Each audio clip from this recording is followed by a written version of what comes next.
Hello, welcome, one and all. It's been a while. I almost didn't see you there.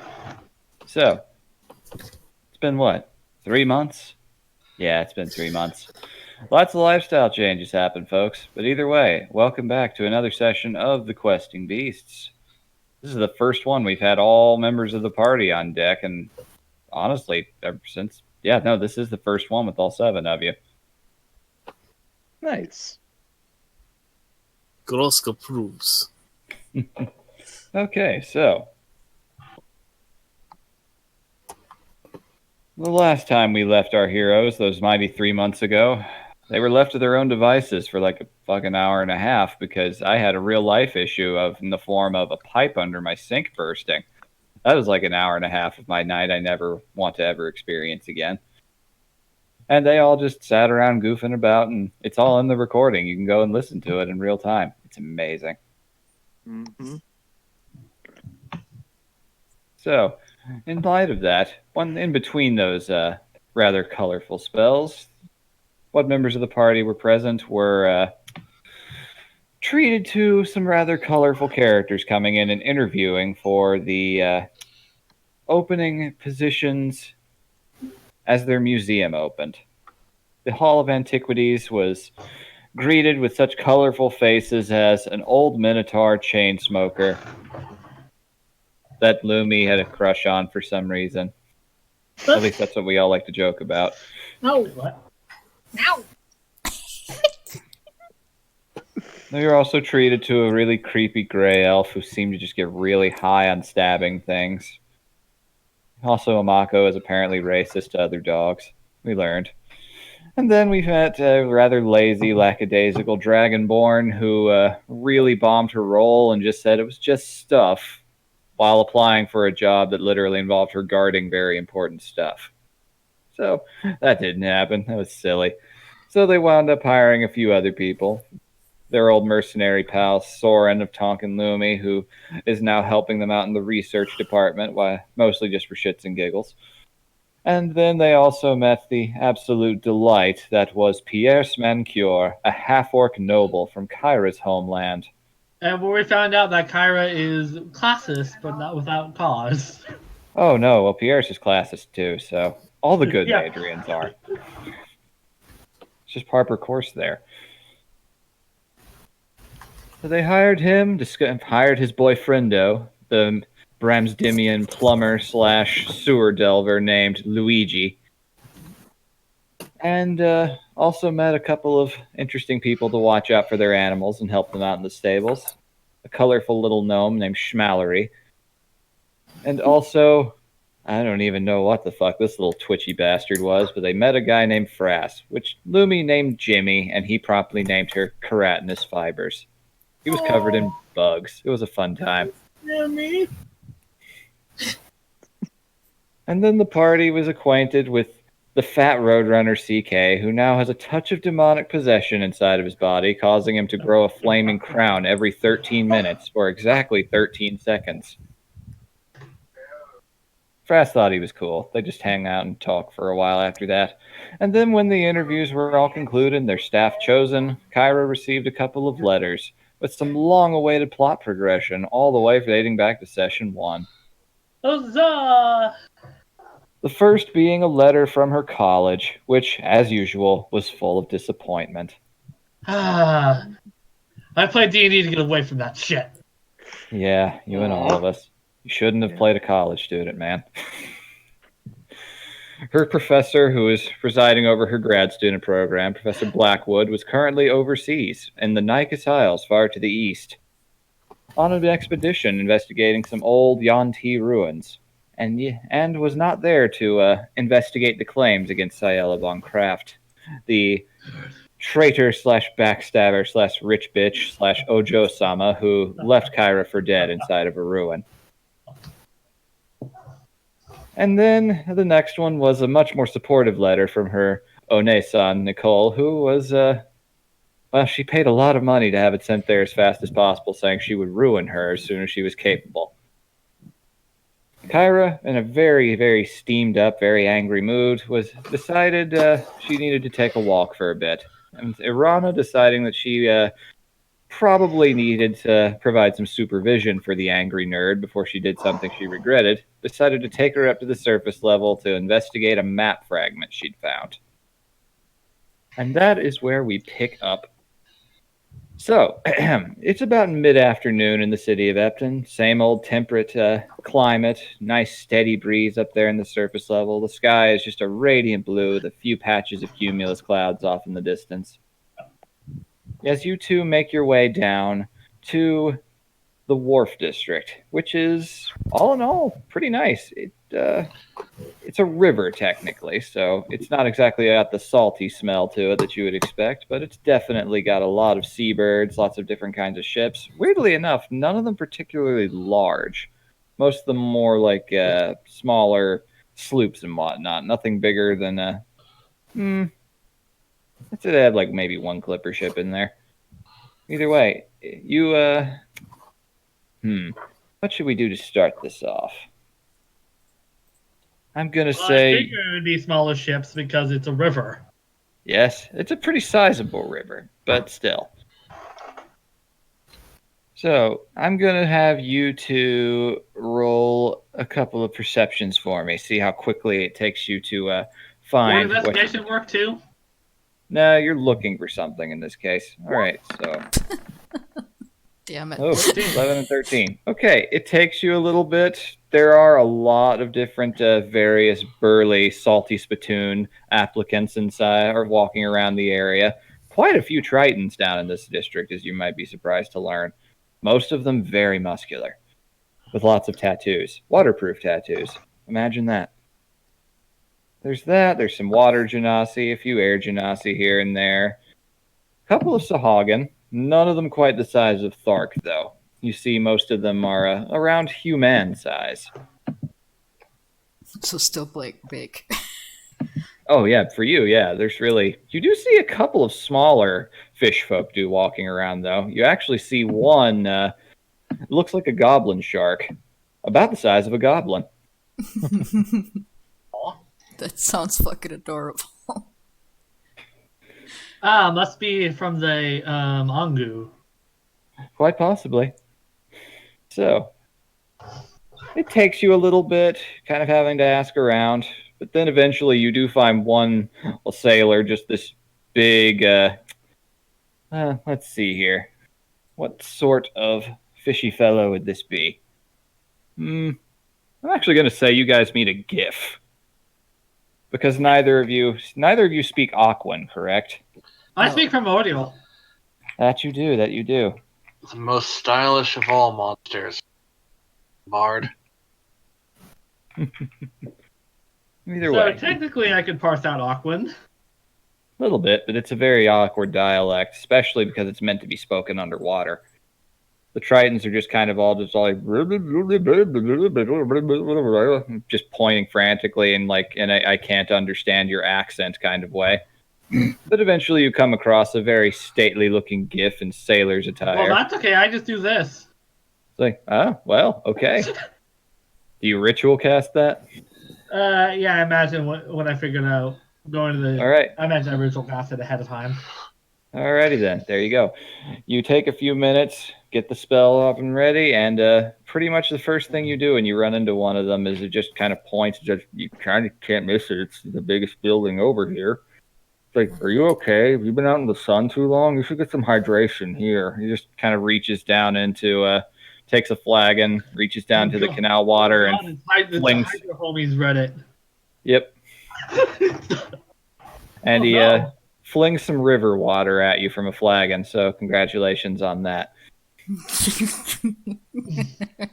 So there, crisis averted. You're welcome.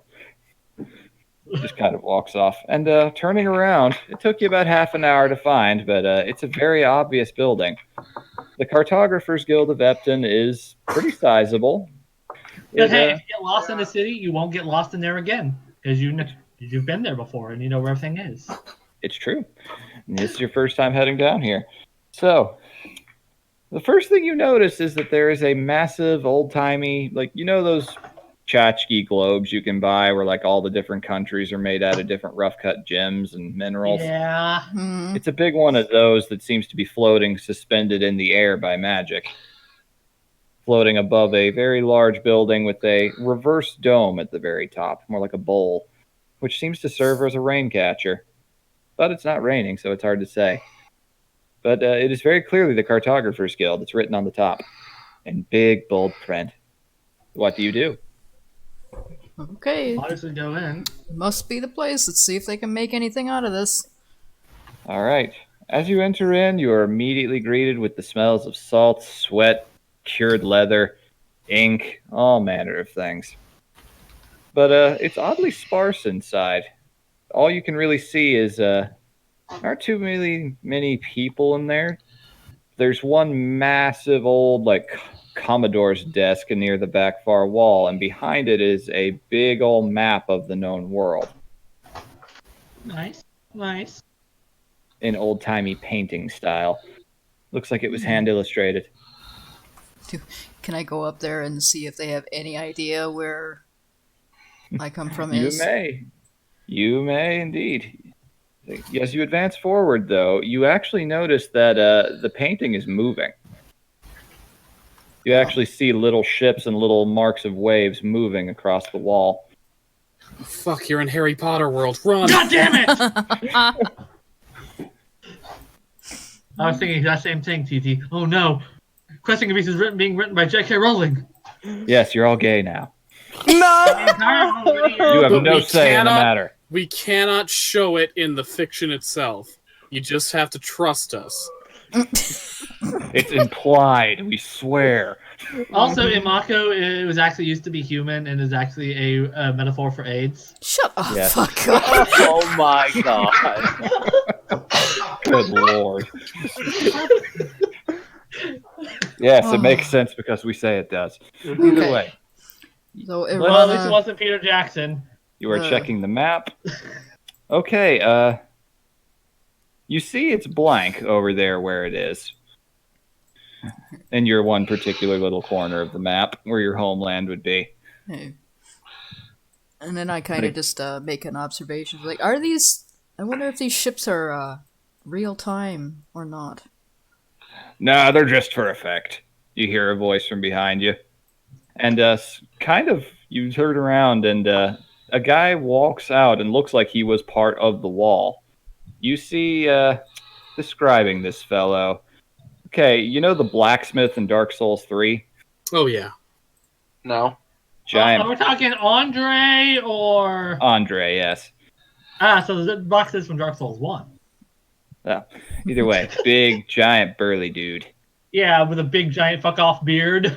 Yes, except his skin is the color of the ocean itself, and you notice he's got a smaller version of that same map on his body, mostly across like sailor tattoos, and it is also moving. And Irana, you actually notice the version on his body actually does have your little island over there, right by his hip. That's interesting. I don't say anything, but that's interesting. Mhm. Ah, yes, a Like- Tolkien tramp stamp. It's like, so, what could I do for you? Not many come into the Cartographer's Guild these days on account of, well, looks back and say, not too many blank spots on the map left worth filling, or that want to be filled. Name's Well- Braltar. How can I help? Well, Irana kind of extends her hand to shake, before and says, Like, "My name's Kareem leans Irana." down. It's like, Irana. It's like, I've met a few of your folk, passed them by on the sea before. Been a long time ago, though. Wasn't sure you'd even found your particular abode yet at the time. Curious thing. How long ago was that? Kind of thinks for himself. He kind of leans down. This is a big dude, and as you touch him, his hand is very wet and clammy. As you can tell, this is probably a water genasi of some kind, but he looks a lot older and a lot more swole than any of the others you've seen up to this point. He looks like he ate all of Agni's muscle. Huh? It's like his beard looks as though it's made of sea foam at closer glance. It's like, so, what brings you down here Well, to my little corner of the world? before I left home, my dad gave me this little scrap of paper. It said, Said maybe you can figure this out. I just got bored looking for it. But he only gave me half of it. Colorful. Is this, I wonder why. I can't help but be a little curious about that. You've got the sailor in me a little, itched. Is it because he has the other half, or he wants to know where it is? You can't always tell with him. He might have it like in a store case somewhere, or he might have just lost it. He just does what he wants. Yeah, I hear you there. I hear you there. I know the feeling, man, after my own heart. Okay, let me see here. Just kind of takes the parchment, gently unfolds it. Just peering over it very carefully and very closely. It's like, oh, this is interesting. It's like, you've got something pretty old here. Rolling a dice here. Nice. Can't name the exacts of it, but the make is a bit of a hybrid style, honestly. It's animal parchment, so it clearly is yeah, it's pig, so it was probably orc made. Pig skin, but the etchings are clearly of elven style, and yet the interior they're depicting is clearly gnomish. I'm starting to get a picture here. I know what this is. I don't know where it is, but it looks as though you found someone's attempt at fleshing out an old map of an old gnome city. Huh. Probably elves who, after they conquered them. Oh, this has got to be... it's old, I'll say that much. It's in very good condition, though.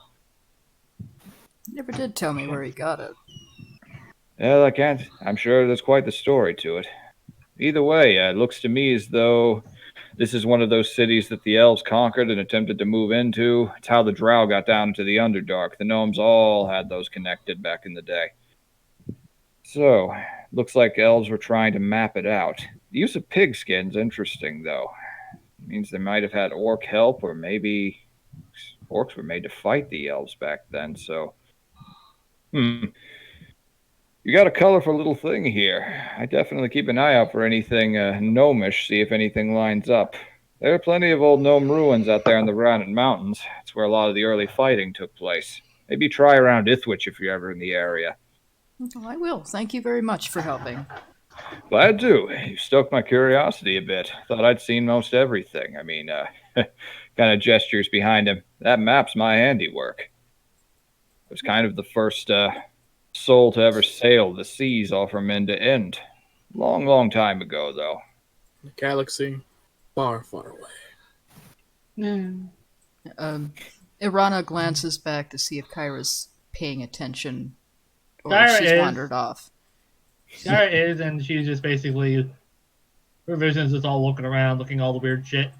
Mm-hmm. Okay, well, Oh, there's plenty of old-timey. This is definitely something of slightly of Kyra's aesthetic. You see a lot of different, it's a real hodgepodge of different, like, cartographers' equipment, lots of sailing paraphernalia. That's not something that's 100% her aesthetic, but definitely something that if she saw in an antique store, she'd be like, that would look nice. And just Irana seeing it. glances to the map on the wall and to the map on, his skin. Says, well, I think you have another spot to sail there. And she, kind of makes a...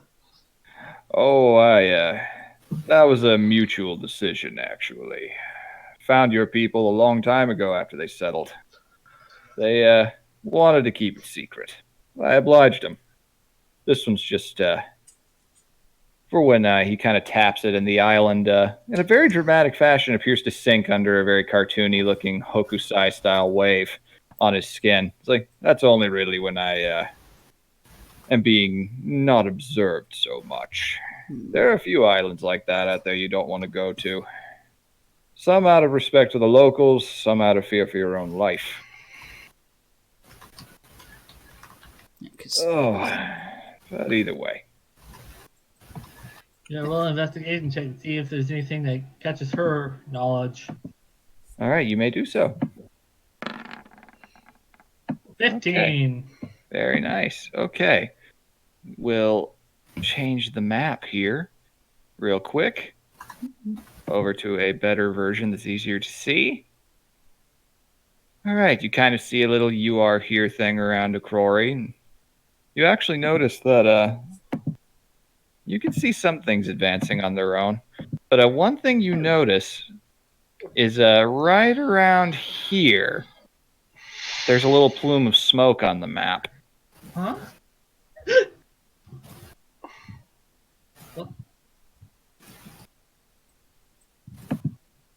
And little embers of flame even coming out of it occasionally.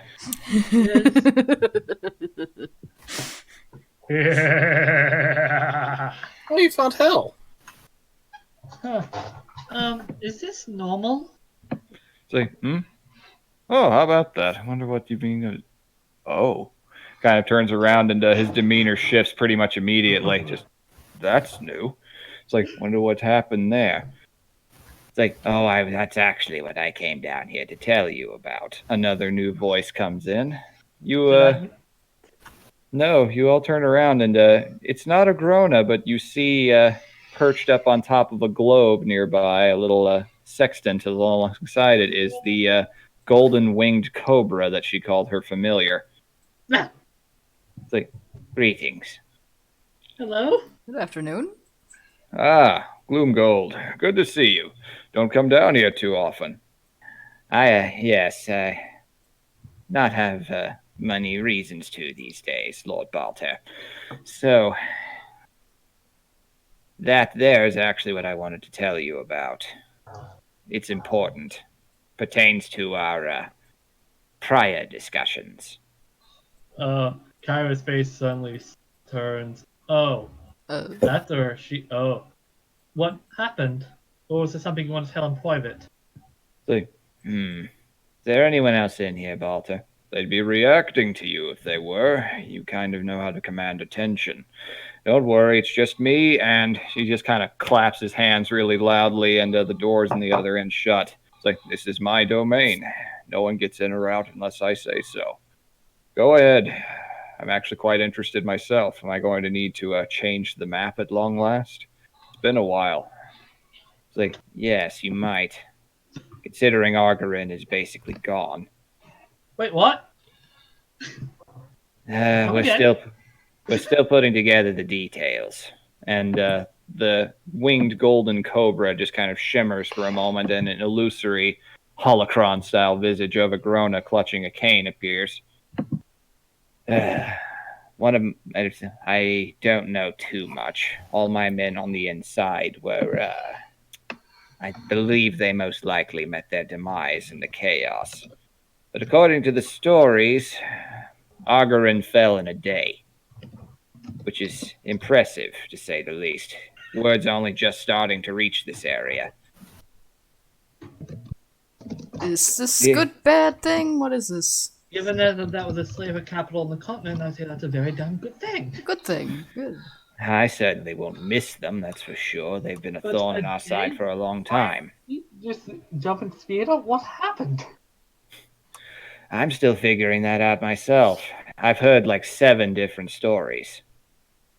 All I really know for sure is the king is dead. And most of the aristocracy there have been pilfered blind, and the whole place is currently being swarmed with volunteer soldiers of some kind. They don't fly under any banner I recognize. We've had a lot of people coming to ground crossing the lake that the island is on, but alas, no real answers as of yet. But I figured I should tell you that,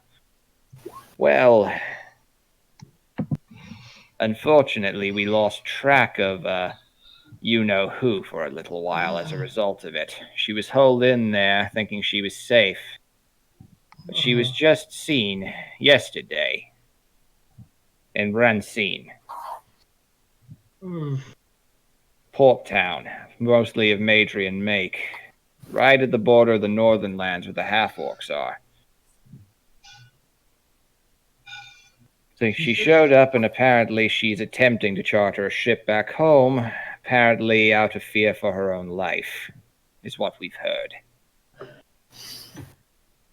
I've contacted my good friend Alistair Rahab in Port Go to see if he could attempt to do anything about that.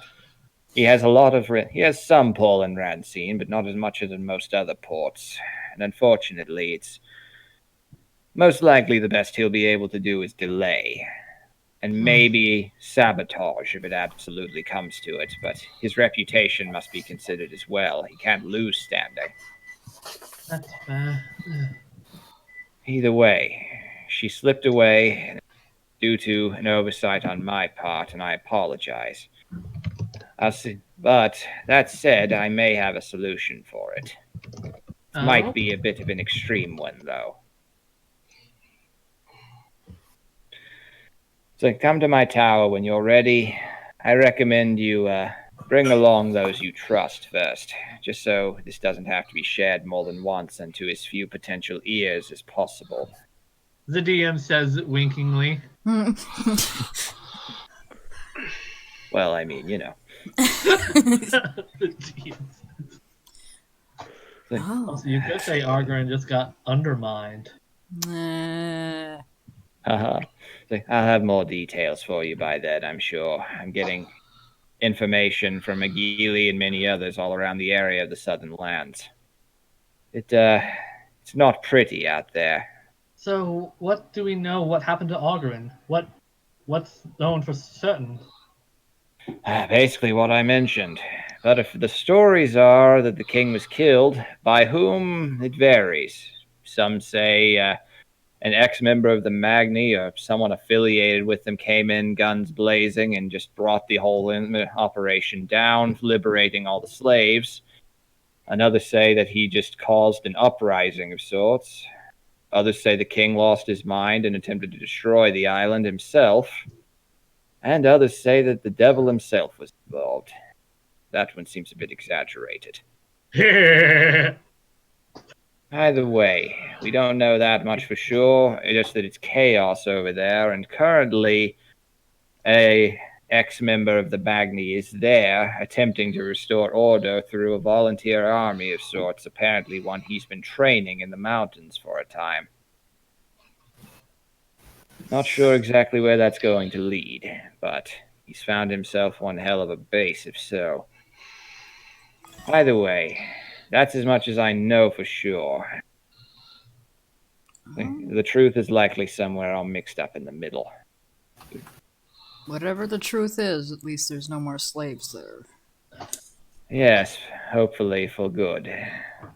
The slavers are now out of work, and that puts the various black markets and whatnot around the area in a very precarious position. Imagine that's why the mob went aground. They likely lost a large customer. Which is good for me, and I can almost hear Agni cheering from downstairs. I did notice it got a few degrees hotter. Yeah, that was probably him. Either way, go gather your friends, bring them up there to my tower. I'll grant you access, and we can discuss a potential way of moving things forward. But we may have to move quickly. All right, I'll see what I can all get everyone together to do. Understood. I look forward to discussing our options. Good day. And the vision vanishes. The gilded cobra just kind of bows for a moment, wings flaring out, and just flutters up through the little hole in the ceiling and flies off. Oh, always the show off, that one. I bet you I know exactly what she's going to suggest of you, too. So, good luck with that. We've gotten in some weird scrapes lately. This is just another one. Most likely. I'm sure you have. I look forward to hearing about it. Either way, you've clearly got a lot to deal with. I won't get in your way. You two have a good day, and if you find out anything else interesting of a cartographorial nature, feel free to bring it down. I'm always down for a little adventure in that regard. Will do. Good day. And you two exit, I assume? Mm-hmm. Yes. Alrighty, and what do you do?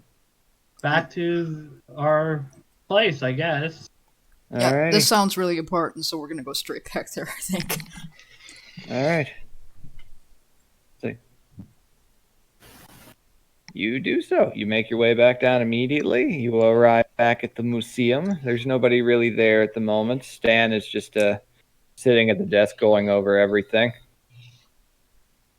making sure everything's in order for all of the new hires and making sure all the paperwork is processed as you enter in. Just, oh, you're back a little faster than I thought. What happened?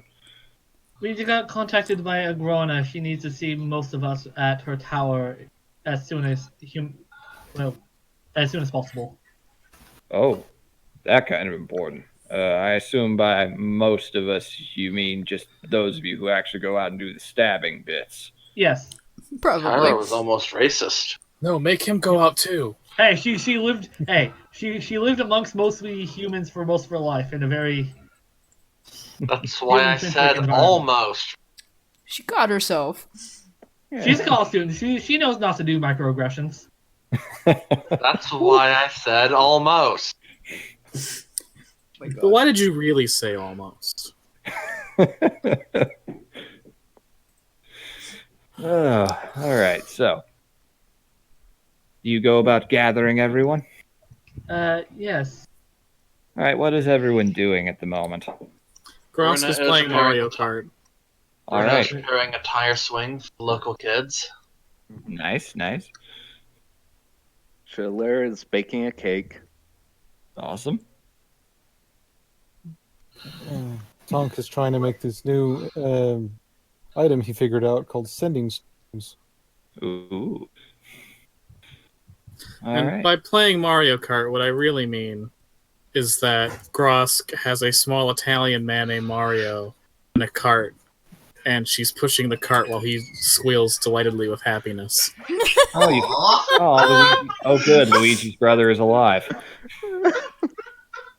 Fucking God. Good. Luigi's brother is alive. What Or glorious she news. has a new pet named Mario. Well, I mean, Go yeah. with her Odiug. Yeah, Squishy is delighted. Yeah, This is Squishy Mario- is right. That's because Squishy got the blue shell.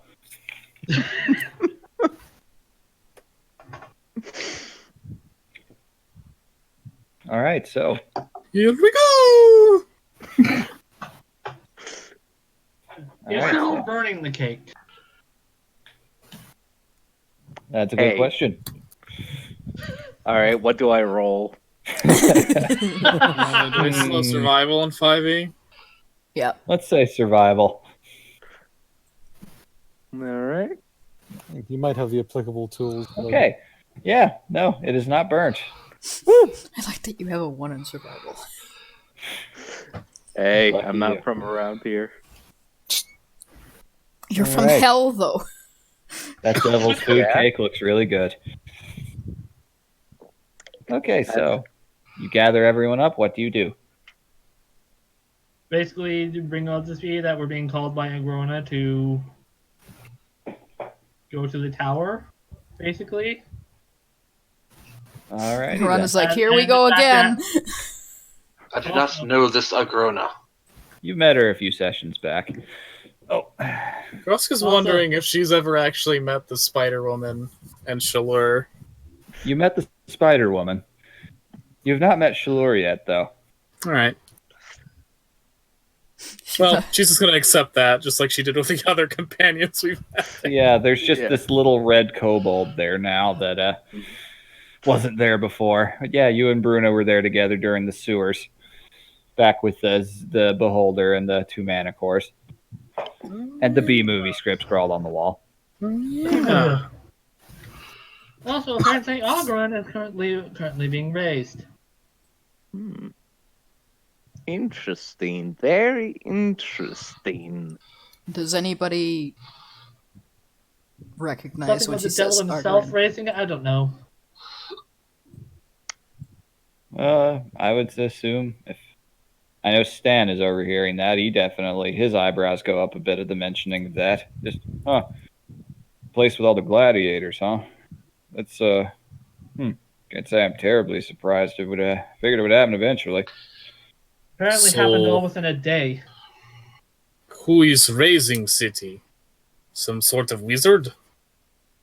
Don't know. So some say an ex in Agni, others say the devil himself. We don't have anything. No, what's going on right there? Right How now. high is city being raised? And Mako just kind of chimes in and goes, to the ground. To the ground. That would be lowered. Raise that city. City is being lowered.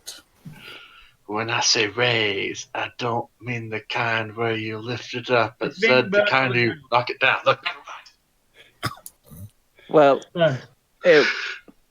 at a certain point, some of it probably was risen up, only to come crashing down.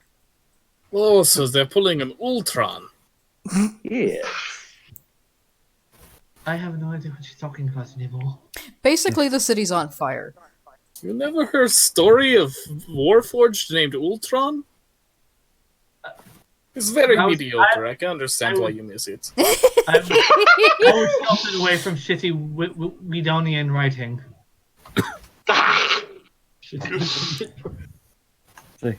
As any wise soul should.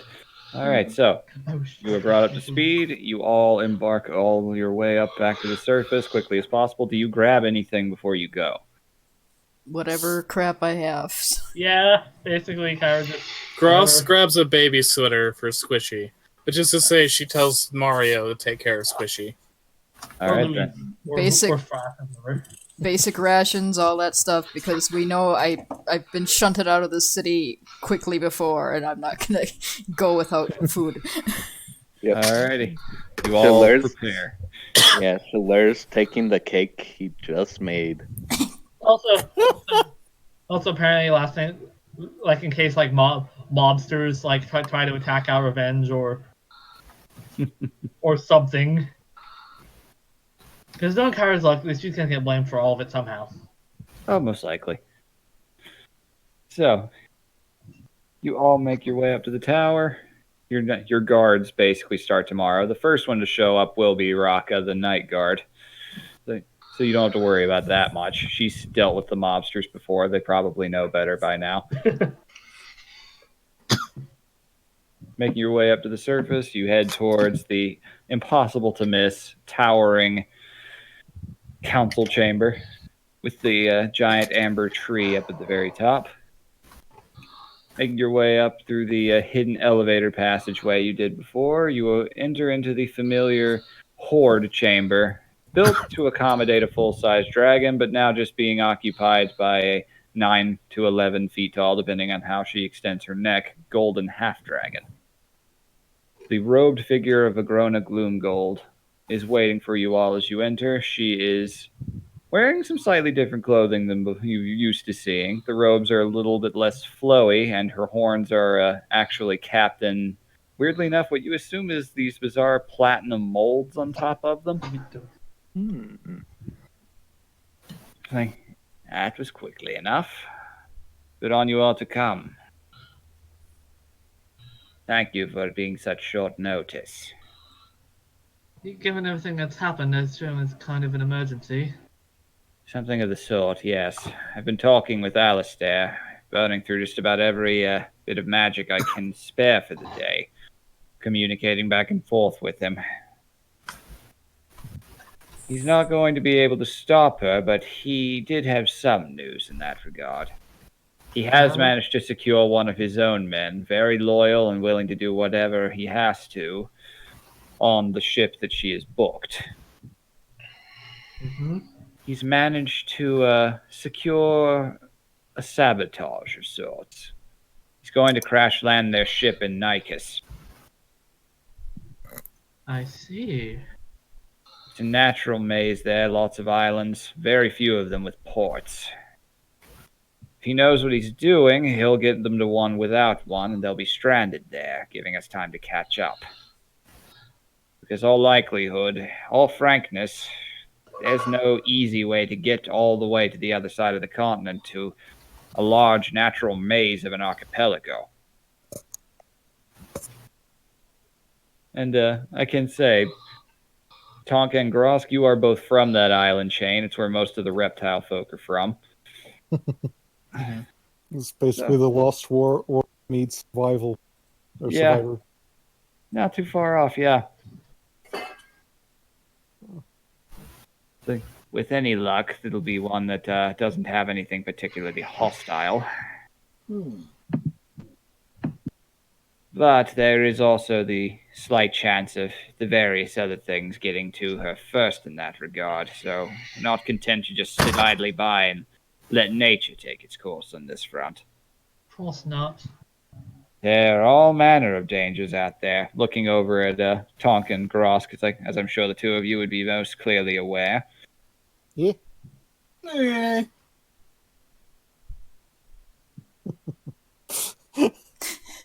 DeGrasse, they're all big puppies.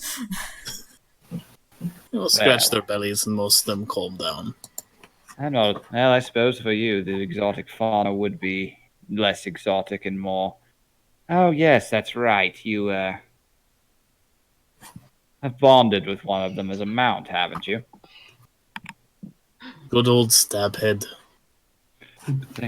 Quite the powerful force to align yourself with, I'm sure.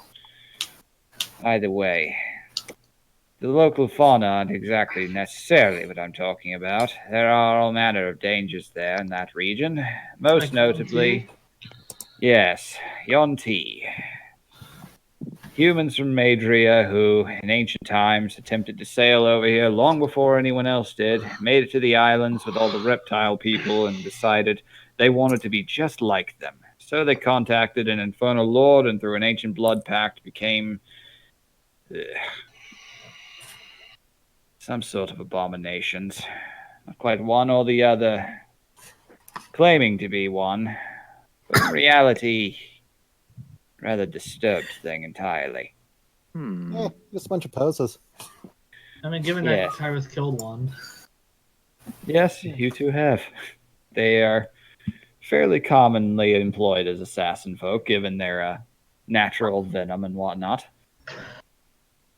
But yeah, they live on those islands. Their empire is nowhere near what it used to be. They're limited to a few scattered islands here and there, but most of the islands of Nykus are unmapped in their entirety. We've mapped their coastline. It's just the interior is tangled and full of all sorts of perils, like crashed airships and dragon bones and various other nasty things.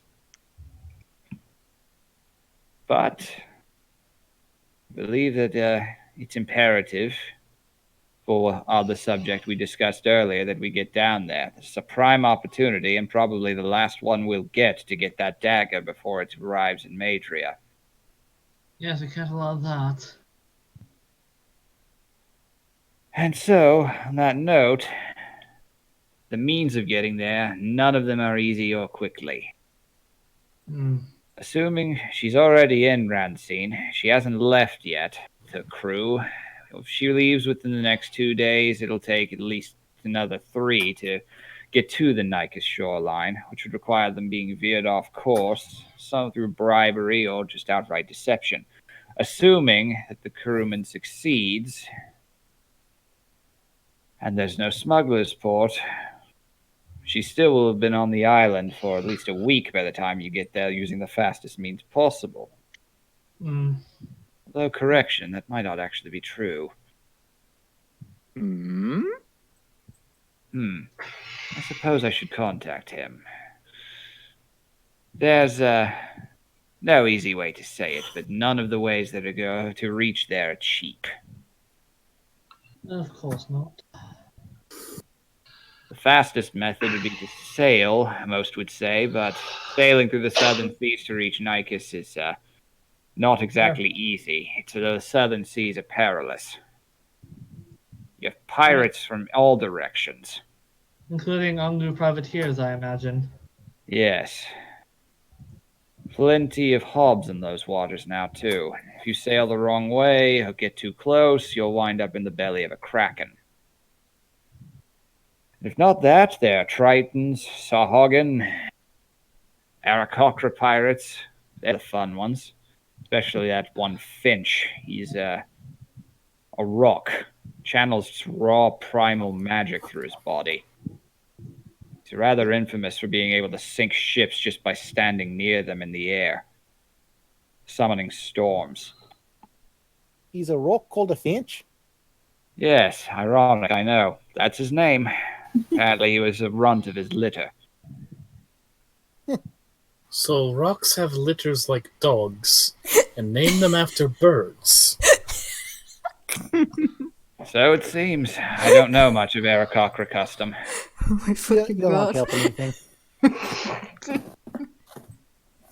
Either way, there's that. There are other pirates out there who are the more traditional swashbuckling in the ocean on ships variety as well, so booking passage would require a captain that's seasoned and willing to actually cut through the dangerous open waters without, well, if you take someone from most of the ports around here, Epton doesn't have any vessels equipped to take on voyages that long. You'll probably have to book a smaller passage over to Port Coroja. And from there, most likely you'll be able to find someone, though I will warn you that is a pirate port. That's. So I wouldn't problematic. be. So that's your one option, or if you're willing, I can contact a friend of mine who primarily sails the northern seas. Carlo. Oh, it's been a long time since I've talked with him.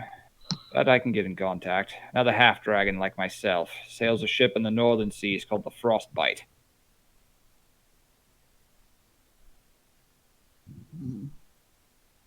His name is Carlo Whitemare. White half-dragon like myself. Not quite as, well, he's rougher around the edges, but he's been sailing for a long time. I can commission his ship, so I'm going to warn you that won't be cheap. And I'm going to be very frank here. If I have to finance anything, I will be repaid. That is acceptable and fair. And that's a bit too fast of an answer for the sort of price range we'd be talking. Commissioning a ship and a crew and everything else is pricey. We're looking at somewhere in the neighborhood of 7,000 gold. How does that convert to silk? You would be working in a sweatshop for many, many years, dear. Best way to do that, I'm afraid, is that, well, I'm not leaving my own hoard and pulling out from it without it being filled back in. I won't charge interest, but whatever you bring back, I'd get first pick of. That would be fair. But that would still take a while. There's one other option, but I will warn you it's pricier and a little bit more on the experimental side. There's a gnome in the quarter who's gotten some of their old technology working again. His name's Schmomus. He's developed apparently a working teleportation rig. And apparently his counterpart has rigged up another one in Porgo, fortunately. But that is very expensive experimental machinery. You're looking at about 1,000 gold per head. Oof. And that includes animals, if you wish to bring any along. I can finance that as well, but again, I will demand repayment for it. I'm not sure I want to go on a gnome Seth Brundle telepod. Yeah. Yeah. I don't wish to end up half Arthur. That sounds like we might have to roll a thing if we come out with all of our bits. Yeah, and I like my bits. I like Or them. worse, Bruna goes As- through it and she winds up fully human. Ugh. And there's just another spider wandering around. It's all like, oh my god, what am I? Finally! Or you stolen Kyra's legs. Yep. Oh my god, Yeah. I never thought I'd be turned back from a half man, half spider. Either way, I won't lie, it's experimental and dangerous, but it would get you to forego instantly. And that would get you there before her, which has its advantages. On the other hand, I do not wish to pass up on pirate adventures. Well, White man's not exactly what I'd call a pirate.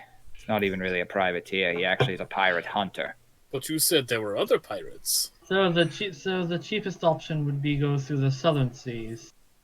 Yes, or there is another option. One that actually would make you money.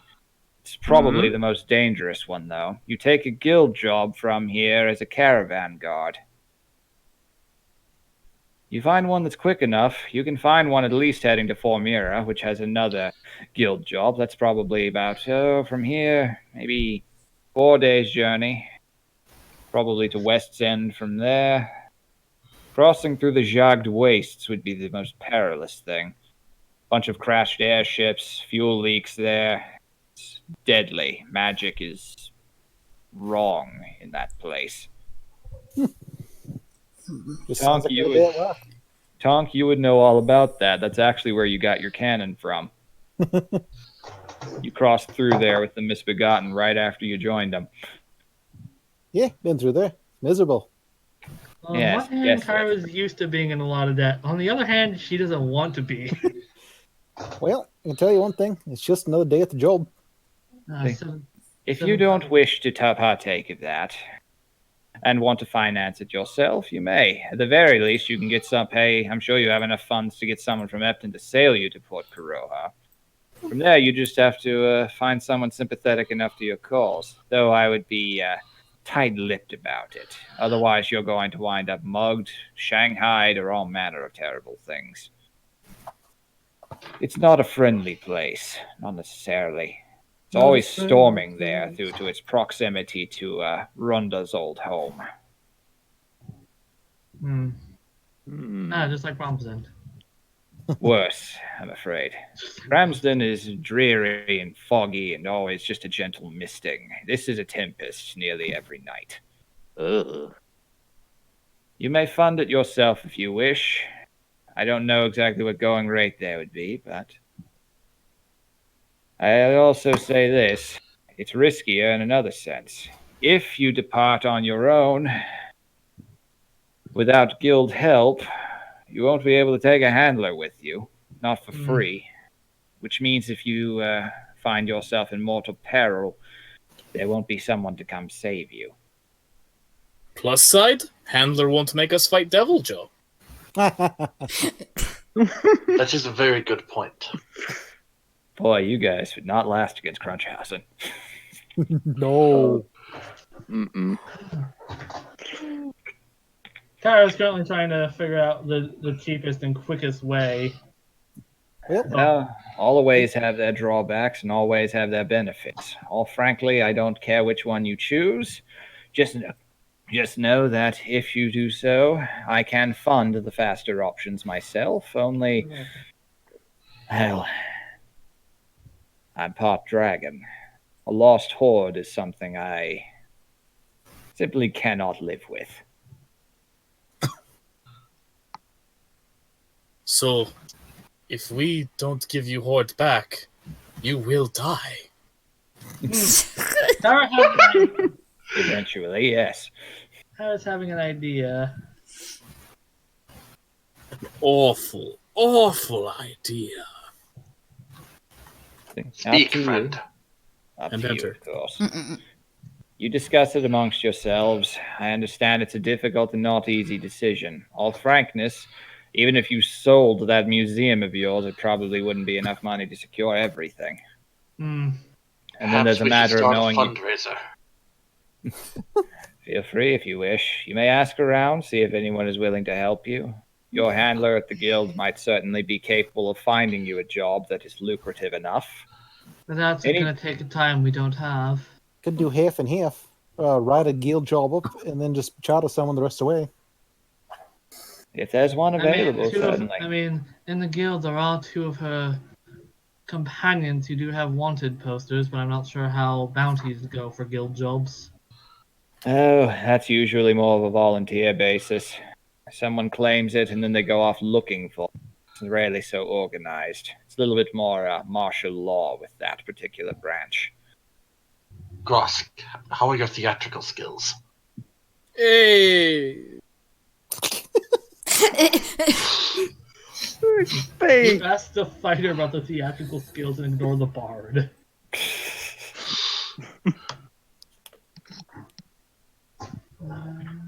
okay.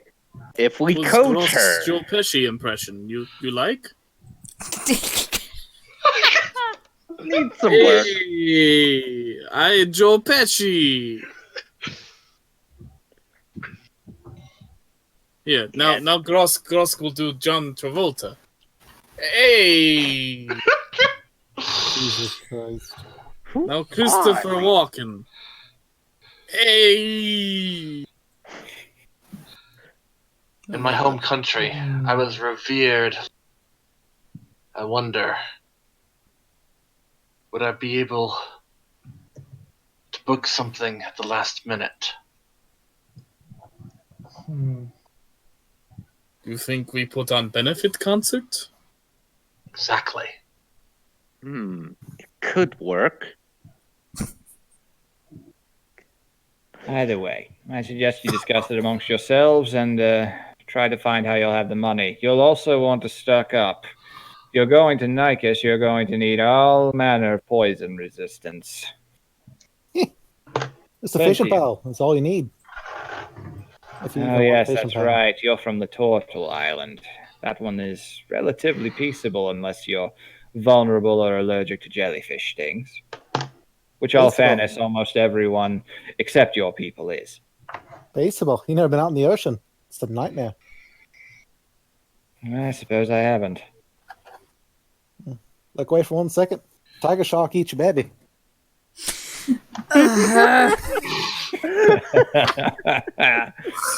Tiger shark ain't no baby.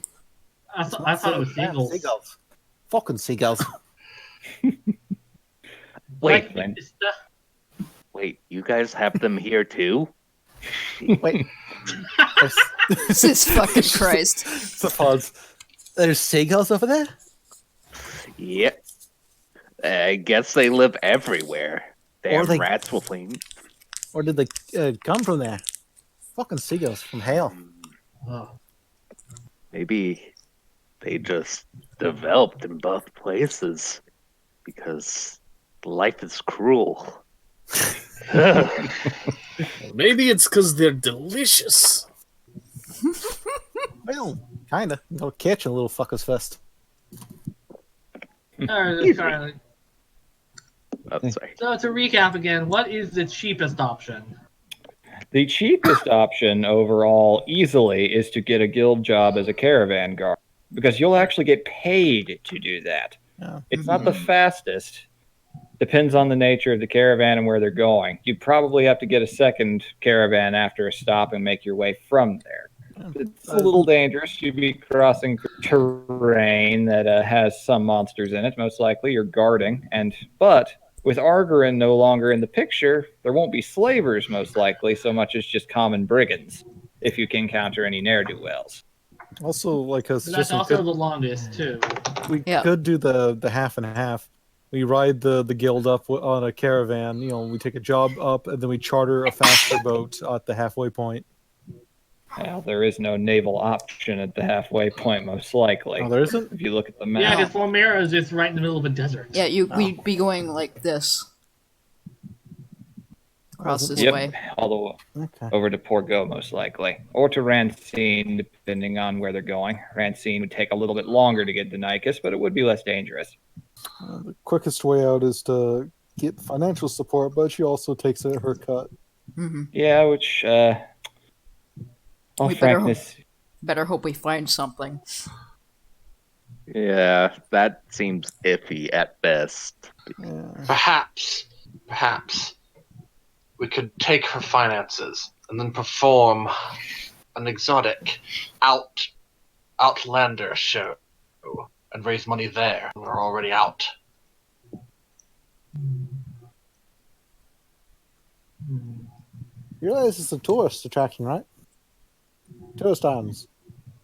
yes, Imako says, Epton's actually not really got much in the way of locals anymore.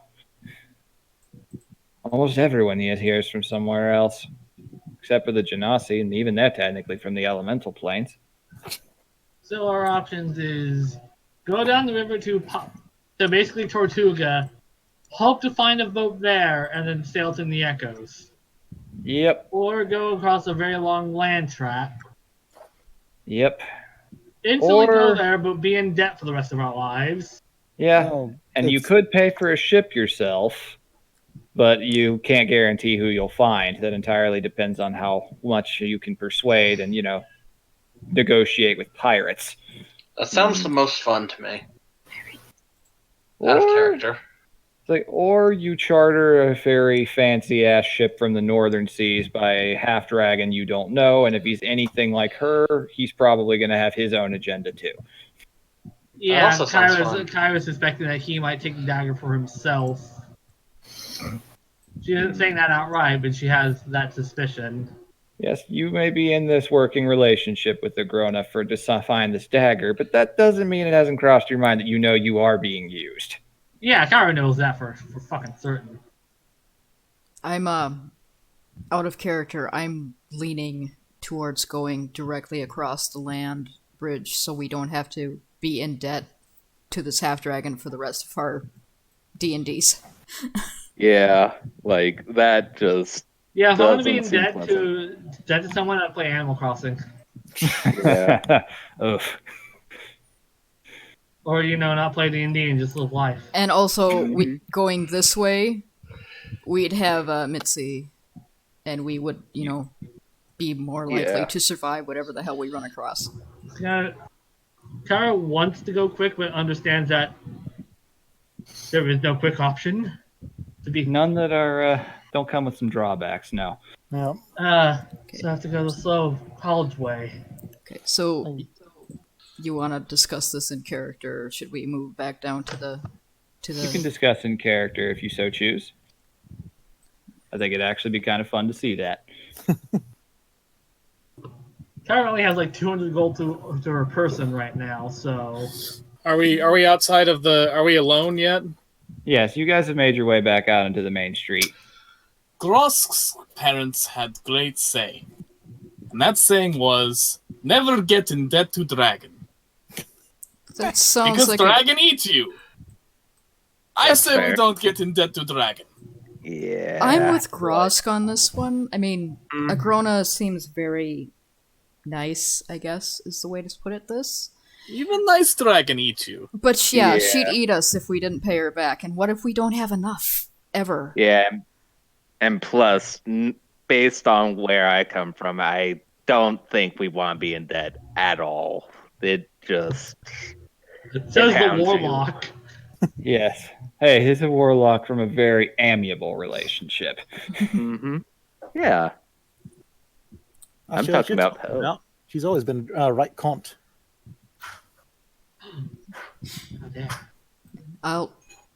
I'll go with whatever we decide as a group, but that's my vote, is to go the land route. It is the safest, basically the less risky thing we can afford. Mm-hmm. And the way that you all described Nika's silence, I don't think she's gonna find her way off of it before we get there. You'd Not be, likely. you'd be surprised. Trust me, even long-time residents have problems there. Kyra's been there too, but Yes, you have. You largely stayed on the main island, which is the safest one. But you heard plenty of stories, and it's kind of hard not to hear all the roars coming from the jungles at night. And, maybe bright side, maybe we find her and she's already been eaten by something. Okay. No, She not so certainly- much. She You know, been certainly on a did retrieval that. mission. Gotta dig the dagger out of the and damn that's thing's stomach. if the saboteur does his job. Yes, there's a lot of very big variables in the air here. Oh, Because if the saboteur does his job, then I'd have no problem going across the land, but if he doesn't, she's on her way to Madri, and that thing's gone forever. So we're on a bit of a wing and a prayer, which means speed actually would be rather important. The thing is that we're doing a job for someone else. If we can talk them into going faster, then maybe we can get there with enough haste. But I feel that's we getting should try to. our luck. I feel like we should try our luck persuading who we can. At the very least, going to the guild and see what's on hand is A good know all of idea. our options ahead of time. Like know what ships are available in the port, and maybe find one that's incredibly cheap, or find a guild that's perfect. We don't know, so have all of our options fully fleshed out on the table. That's wise. I mean, at the end of the day, none of the options are stellar, but I certainly would like to get there as quickly as possible. I've seen your memories, Kyra, and I really want to bite that girl. Kyra wants to do more than that. Like, Wait, that no. could be taken very wrong. It was taken wrong immediately. Yep. Wait, The tone you used was not fitting. basically, you know the Mariner's Revenge song? Yep. That's been going on in Kyra's head for a bit. Okay, so, All right, so you make your way to the guild. Yes. All right, you enter in. It's largely on the sparse side. You do see Thark sitting over at a table, kind of chatting it up with some people you don't recognize. You see that same blue dragonborn behind the desk. You see Red-Eye Reeves sitting over on another chair, napping, apparently pouring water on himself. You don't see Mitzi at the very moment, but you can assume she's working.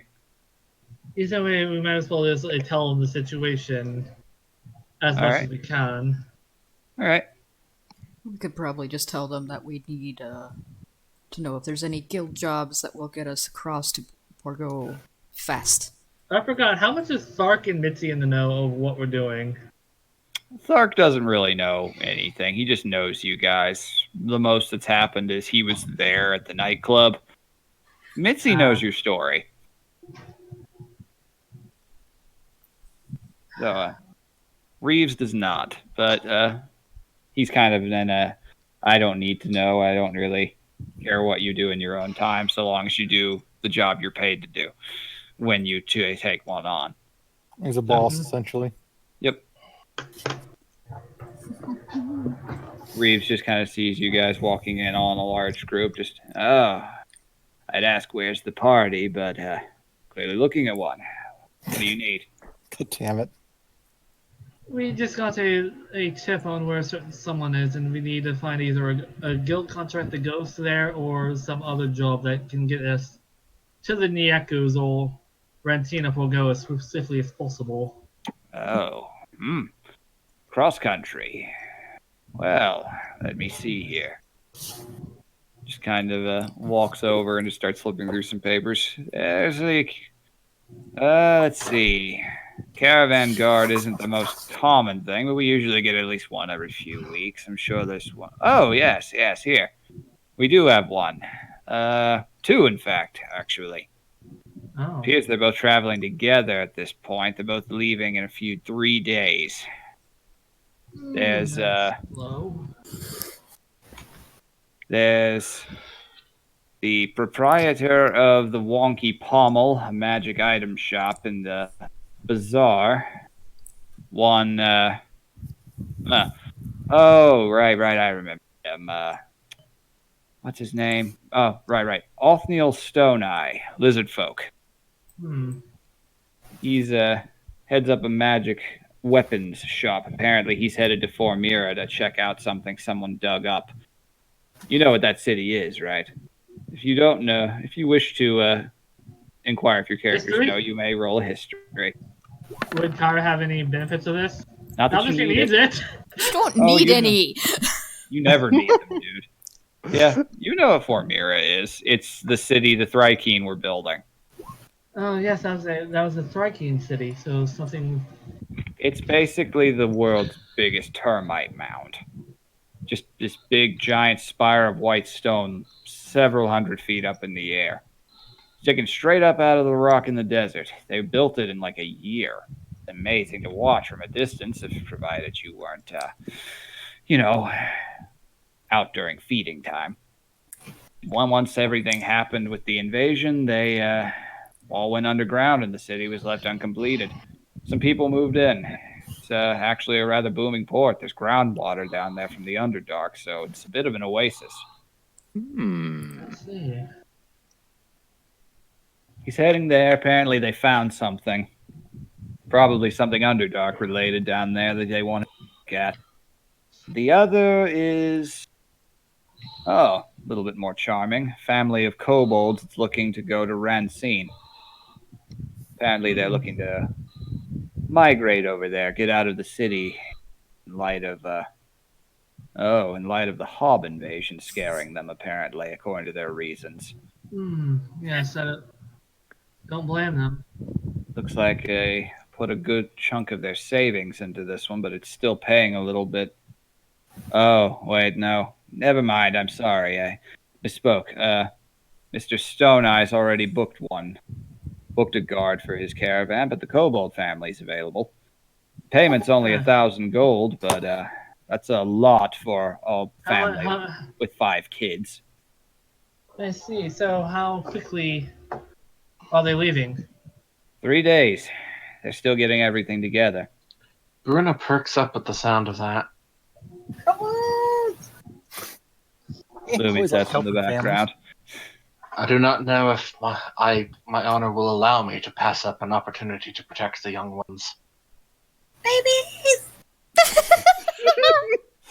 Okay, damn it. I'm just imagining, Plummy's puffed up and just occasionally floats into to view. Babies. No, Babu. I'm totally on board with this one. Yeah. I mean, they'll be traveling with Mr. Stone Eye, so they'll have a guard either way. Let's see what we got here. Oh, yes, the ex-paladin. The tiefling. Haven't seen him in here in a while. How? I see. Yes, a fella named Dax Regis, looks like. I think you did that, you motherfucker. Use your old D&D character. Well, yeah, I gotta use him for something. Either way. So, yes, old paladin, former member of an order. Looks like he took the guard job on. Interesting. You don't see many tieflings these days. You mind I ask how he lost his paladinship? Oh, he revoked it. Apparently he had some disagreements with the people in charge. All right. Don't blame him. Paladins can have... Whether or not he's allowed to murder. Well, he did burn a rival manor down. Apparently he's from Argeron originally. Don't blame him. I was like, everyone just goes, ah. Ah, Oh, okay. Cool. I don't know too Meanwhile, much. another tiefling. I did your job bloody for you, you bastard. Much obliged. does he sound like that? Because if he sounds like that, now we have to go this way with this dude. Yes, I've said it before. Dax sounds like Alan Rickman. We're going. All right, then. I knew that, but I forgot about it. Yeah. In character and out of character, I'm going to vote for this way. In character, because she wants to protect children on their way away from war. Yeah, even though Kara wants expediency, she knows she can't say no to kids. Yeah. She has it all in her. Yes, I think they're plenty protected on their own. Mr. Regis is quite talented, but I'll be sure to put you down for that. I mean, With a Talk bunch about of roving brigands and the situation in Augeron. Tonk wanted to go the job route and just, collect miscellaneous junk as they went. No disrespect, but there is not a paladin alive who can keep track of 5 kobold kids at once. We might not even be able to keep track of 5 kobold kids at once. I mean, if we tie them to a pole.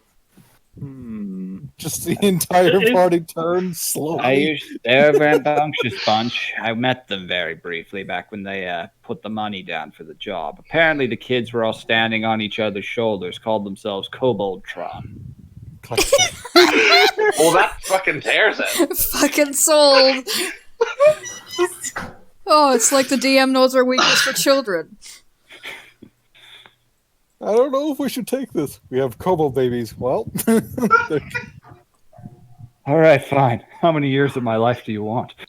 it's like, damn it! Stop twisting the arm. It's not quick, but at least we're not in debt for the rest of our lives. Mm-hmm. Yes, you'd actually. Indeed. It's not the highest pay. It's only 1,000 gold, but still. At That's this point, enough I to think buy we'll at pay least them. one loaf of bread. Oh, that one hurts. Wow. I'll put you down for it. If you want me to, I'll let Mitzi know. Have her start getting ready. Out of character, I really was up for pirate adventures, but this one just sounds like, a whole shitload Yeah. of fun as well. Oh, I Yeah, agree. you morally made it so we couldn't say no. Let's see. Fucking chuckle. I Smug played shit. you. I played you so hard. God, So Congratulations. We'll get pirate So long as adventures they're not- going this way anyway. so long as we're not punished for doing the morally right thing. 'Cause we still have to go from Rancine to get over to the Nykus Islands. Yes, you'd still have to book a ship. So we're still gonna get pirate adventures.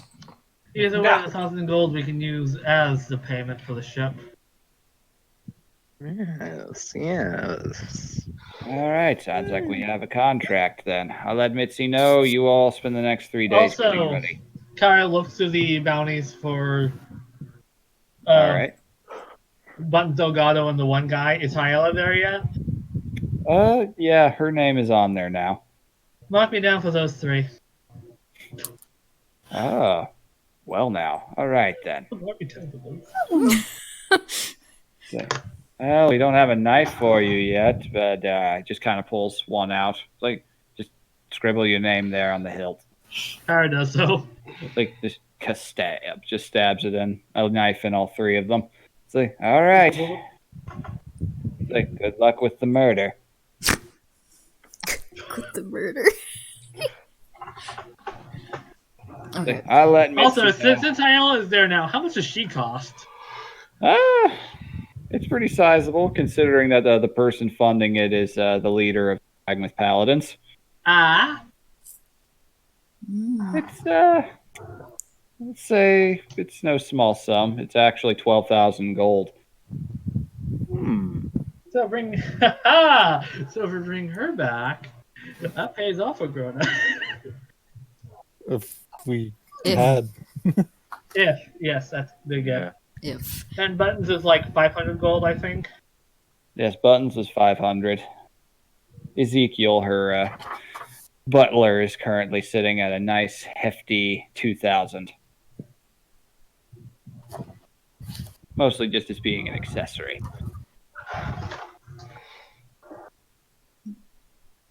So, I think we have a plan, unless anybody else wants to put in their vote for anything else. We gotta listen to everybody. I would like to vote that we get chocolate chip cookie. Seconded. Okay. That's definitely on the table. Well, I mean, the magic weapon shop owner, along with the next paladin. I'm sure if someone else took the job as well, we'd have Mitzi there. I'm sure they would be fine, all things considered. But seems like at the very least the probably the most moral option. But that said, it is going to take time. If the saboteur does not do his job, well, we're screwed anyway, but Is that Imako talking? yes. Yes. Hmm. So she's only talking to you. Yeah. Sure can hear it as well, though. It's because he's cheating. Yes. She, oh fucker. I imagine what's going Shiller's koala form has a wall-eyed look. Slightly. Mhm. I wouldn't exactly say we're dependent on the success of someone else, and not all of it's in our hands. But So there's nothing we can do to intercept her, so regardless, we have to rely on the saboteur regardless. Mm-hmm. Hey, Well, I mean, if we it's walk, it's like relying on a dice to decide everything. Yeah, basically, that's yes. Although very we, peculiar thought. we did actually go through with the teleportation, we could get there ahead of time. Poor Go, from what I know, apparently it's also. That would also cost a lot, as well as us the cost of us being guinea pigs. Mm-hmm. Yep. Triller interjects. I am not risking getting mixed up with anyone else. Yes, it's the only thing that would get us there ahead of time, though. But the risk isn't worth it. For all we know, our legs could end up somewhere else. Metaphorically speaking, of course. You don't got any legs. I said metaphorically speaking. Also, this is. Yeah, he's talking telepathy. Mm-hmm. Fucking eavesdropping motherfucker. He can't help it. He's not used to being around people that can't do that. Mm-hmm.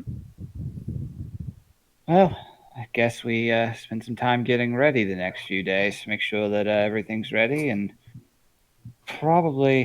I wonder how big the caravan is. I wonder if they're capable of accommodating all of us. How big is the caravan, Kara asked? Let's see here. Well, they're traveling together. It's just one cart for Mr. Stone Eye, but the others, it's a 3-car train, so you'd probably. No, it's 2 carts, one for each parent, and then one with the kids in them as well. Probably not enough room for all of you to bunk with them, so you'd probably need to book rides.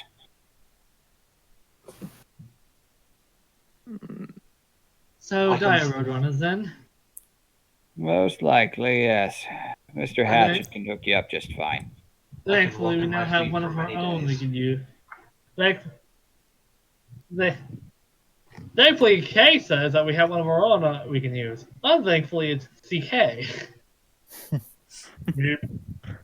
Look, I mean, CK will outlive all of you anyway. So, I mean, we could get him de-demonicked on that 3-day period. I mean, you will have a paladin with you.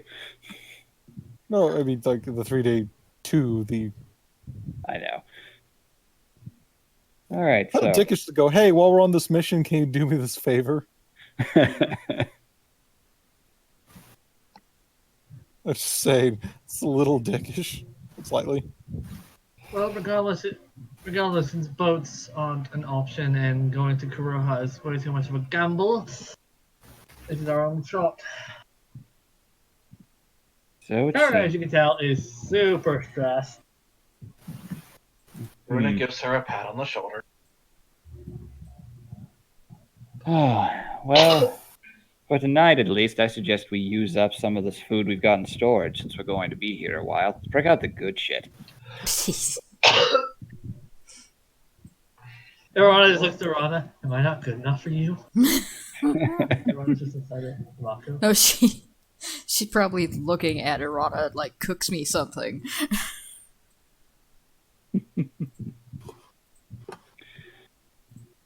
All right, so do you guys head back? Or is there anything else you wish to check on? Kyra, I know, would like, since she cannot get her mind off, so it's like she's trying to gather as much know-how as she can, like information of hazards, what is going on, what's going on with Argarin, All right. So what other will you do? potential options. All right. What would that be? Depends on what you want to do. If you're talking like asking around or like looking for books. Like she's looking for like news and shit and like recent happenings going in between. Roll, say, investigation for this. Okay, Kyra. 11 in this. Soft 20, not bad. All right. You, you don't really hear much in the way of news. It seems like what Agrona told you largely is just starting to hit the grapevine in the city itself. So you're mostly hearing all those different conflicting stories, but they've gotten more flavorful in the meantime. Oh! Like, there's one saying that they were killed by an enormous giant monster falling out of the sky. And just crushing the entire island like a meteor.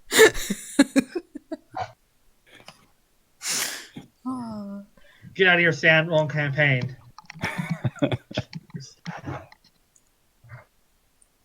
Oh, there's some stories. You hear a few more about how the gladiators actually were the ones responsible, that they just finally got fed up, rose up, and took everything down. But the stories are still about as varied and mixed as you heard earlier. But you can definitely confirm from that as far as that goes, the slavers are definitely out of work now, but a lot of them are probably going to turn to banditry. So, yeah, the roads probably aren't the super safest. Once you get past Formira and a little closer to Argerin, you're probably going to run into bandits. It's a pretty safe bet at this point because a lot of people are out of work now. Granted, that work used to be slave catching and whatnot, so... So we no longer worry about Imperial ambushes. Nope.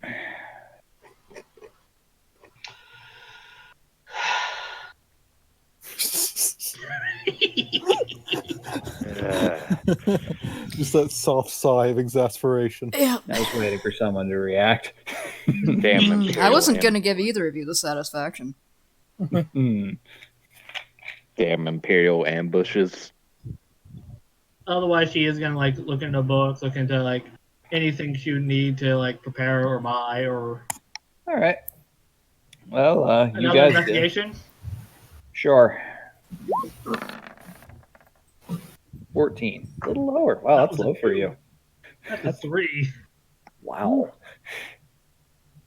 All right.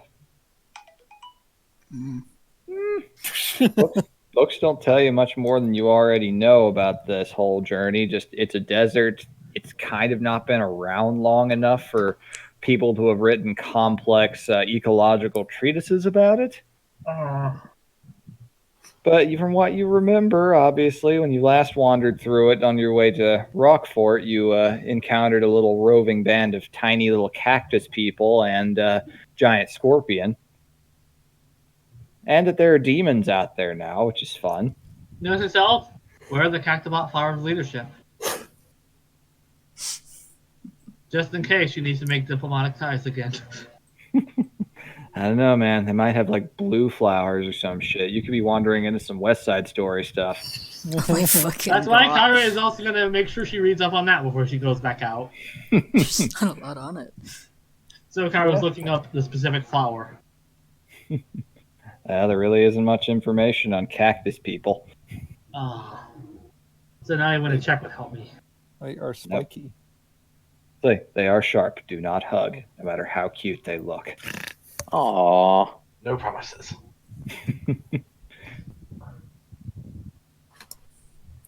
All right, so as you are wandering around, though, you do pass by Roanoke's Antique Emporium, which was closed, weirdly enough, earlier that day, but now it's open again. You actually Kyra see needs to take Roanoke. her mind off it, so she's going to go in her. All right, you enter in. It's like the air is slightly dusty. It's like it smells of must and antiques and just general old shit. You can see Rowan over there at the counter, just kind of polishing a little metal lamp of some kind. Just, oh, hey, you again. What's up? It's just a slightly stressful day, so just gonna go browse, if you don't mind. Oh, sure. If you don't mind me asking, what's the problem? Well, if it turns out the person I'm after just threw the cube after Argerin went under. Don't know what happened there. Oh, yeah. It was the gladiators. I'm hearing conflicting reports about that one. Trust me, it was the gladiators. I'll believe that one. The other ones don't make a lot of sense, like three-headed dragon falling from the sky or devil coming in. Don't. Yeah, those are pretty nuts. Absolutely.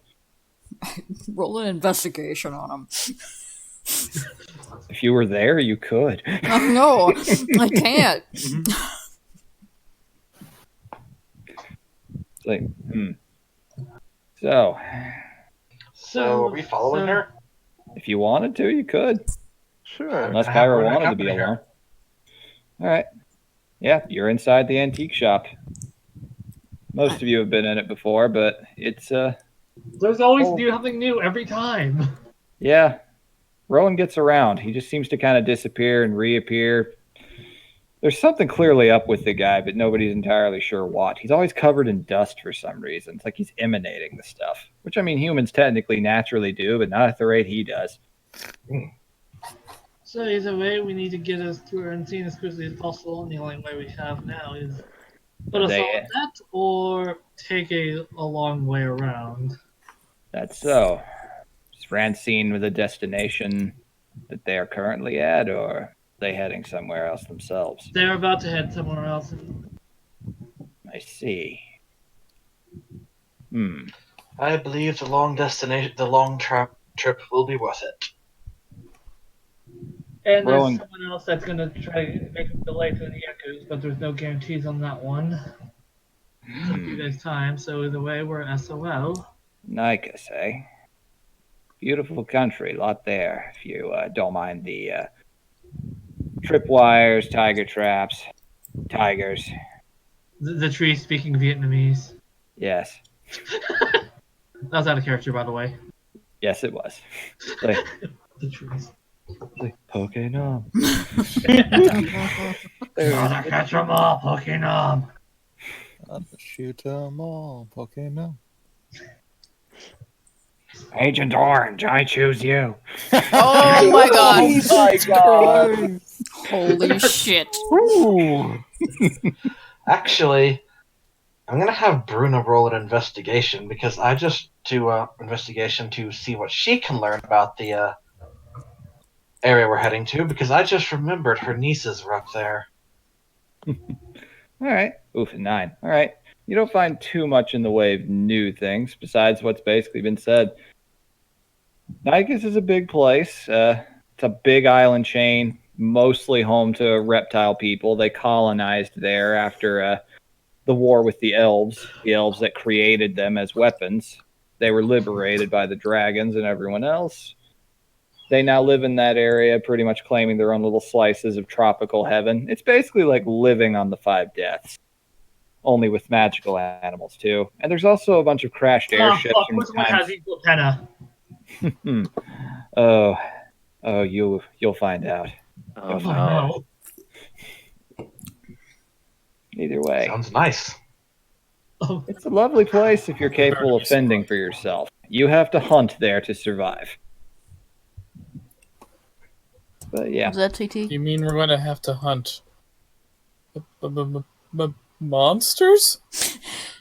Son of a- Quite my possible. Monster Hunter? Outrageous. Quite possibly. So, Rowan just kind of looks around, just, I might have a means of helping you with that. Come again. Kara gets snapped out of the funk. Wait, come again. So he kind of just looks down at you. Just, come back here in the morning before I open. Bring anyone you would trust with your lives, or anyone you just want to help. But I'm going to warn you, what you see here, you'll have to swear to secrecy.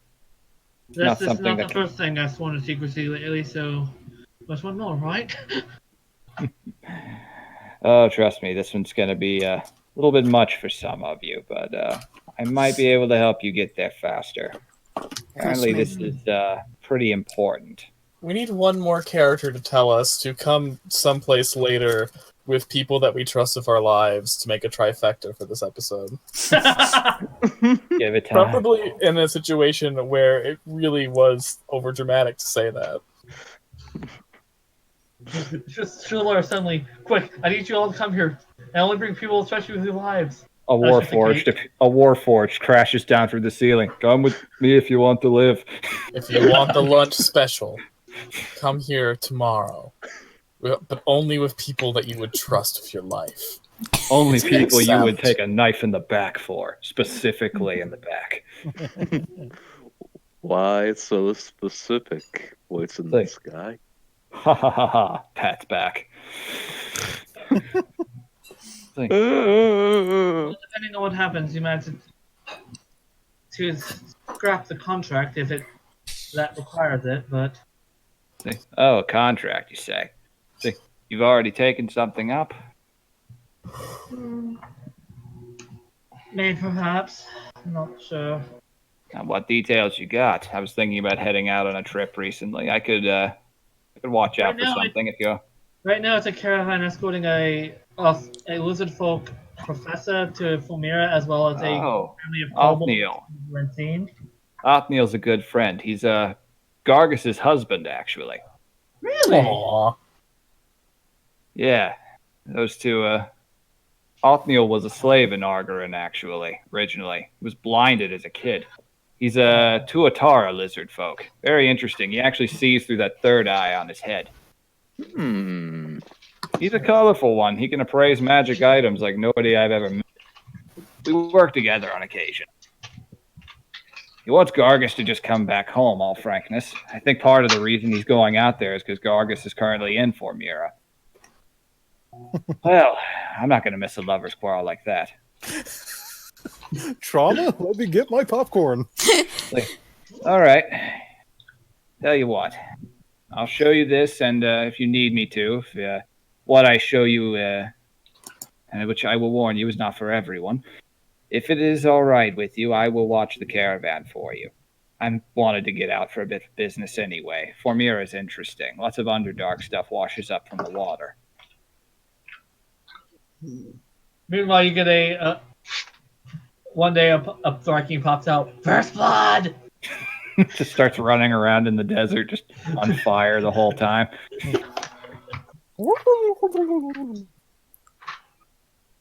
It's funnier if I was naked, but I'm already naked. Burning Man!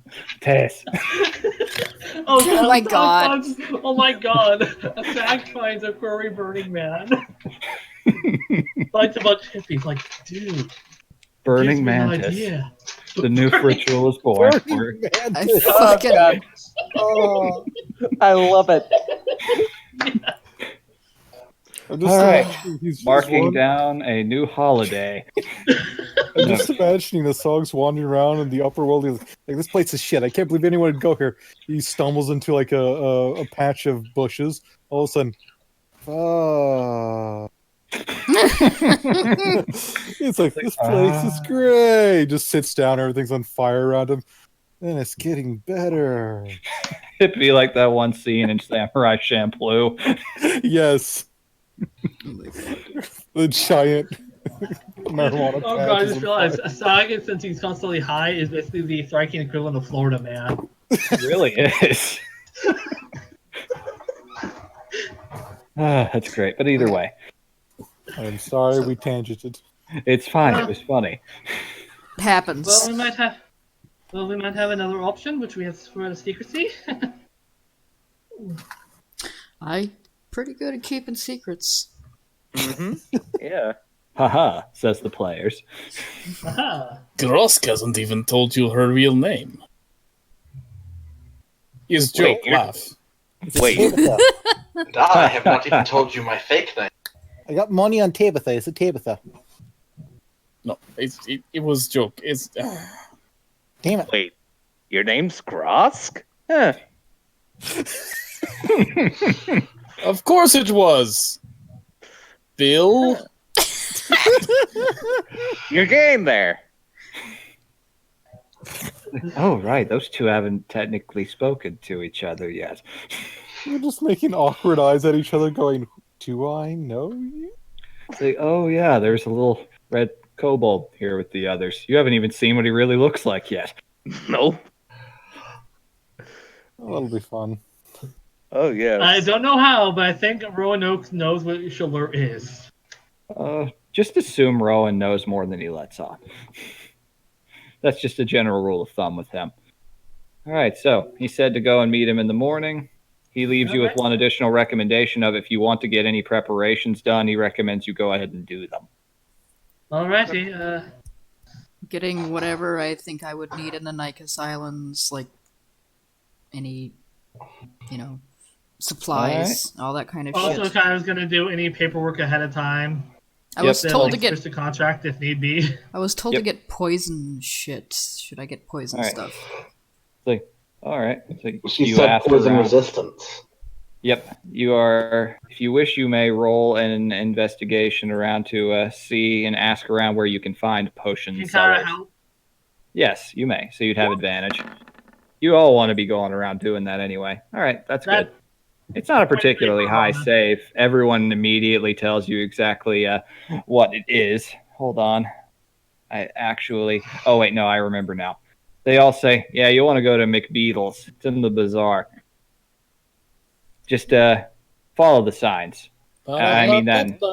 McBeatles. All right. So, heading down McBeatles is pretty easy to find. Everyone is very kind and willing to point you in the right direction, but everyone says exactly the same thing. Just follow the signs.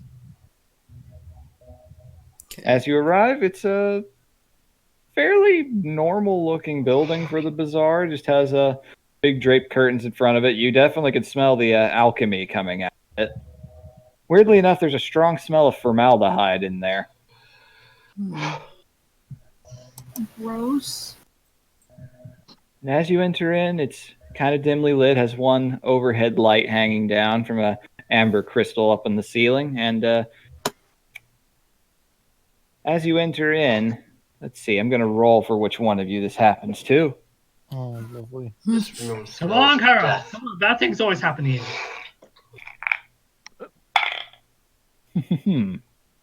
Okay. Can I get a marching order from you guys from how you'd enter this place? Yeah, Kara would have followed Lorana, because Lorana's the one looking. Yeah, Rana's I'm in the looking. lead. So And Talk with Shaler you. will be. Oh, sorry. Go ahead. Bruna hangs back so as not to block anyone else. Shaler will be after Kira. All right. Conk will hang back with Bruna. And All Gross right. will go ahead of Bruna and talk. All right. So, Lumi, you're in the middle, or are you back there with the others? Between Gross and Paul. Why am I not surprised? All right. Well, I rolled a 2, so Kyra, as you were walking along, you were suddenly treated to the wonderful sensory experience of a bug flying onto your ear. Ugh. Kara's swats. You hear, roll a perception check for me as you swat at the bug. Kara doesn't like touch her. She just uses And her hand. you have advantage on this for reasons I will explain. Well, now that you really needed it all that much. Oh boy, I'm glad that one didn't happen. It's buzzing in code. What? Huh. The buzzes Oh. say, "Don't swat me. I was once a man." Oh, God damn it. what's a mat? What? Ooh, you just see this little green beetle fly over and land on top of the sign. And the sign is pointing down at a little flask over there that says, "Open this." Ooh, you found a tasty beetle. He used to be a man, apparently. Yes, in Got- many ways, gotta- all things used to be something. Gotta insight this. You see, when the lion dies, its body becomes the grass, and the antelope fuck eats the off. grass. So in this way, the beetle has once been a man, but now it's going to be a tasty meal. All right, so Grosk, you're overcomplicating it. Saying that this beetle is transgender. We should respect it. I will respect the beetle when I eat the beetle. all right, with that insight, it's a bug, but at the same time, it is acting with a purpose. And it did land on a sign saying, "Open this."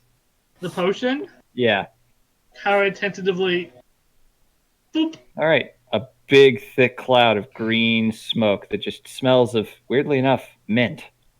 Just echoes out, goes out into the air, and the beetle, you just start hearing.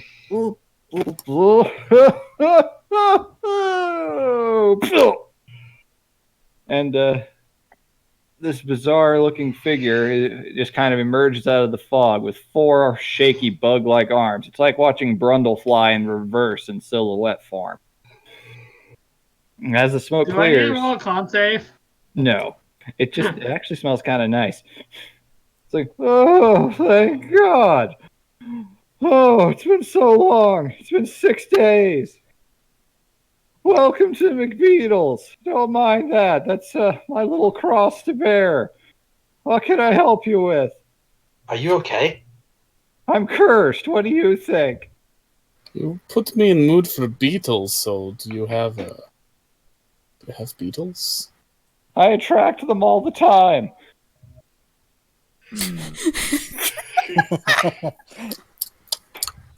Well, we were here to get poison because poison. Oh, you need poison resistance. What kind? Or you need more of the venom resistance type? People get that mixed up all the time.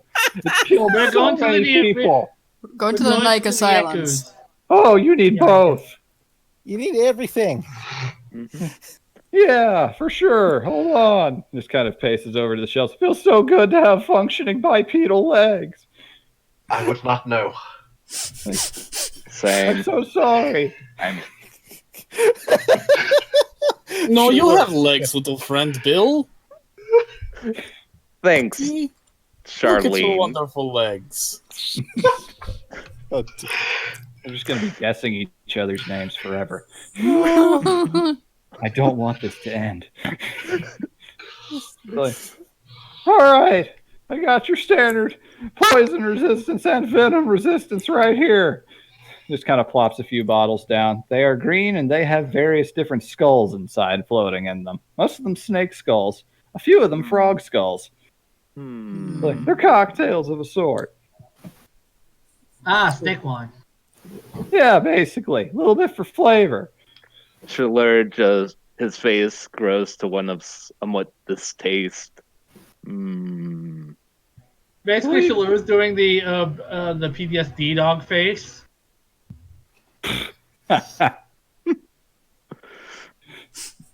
Yeah, I guess so, yeah. It's like, all right, so I usually take these for 25 gold apiece. I can make them without that much difficulty, but at the same time, I probably only have about 48 hours to live before I turn back into that bug again.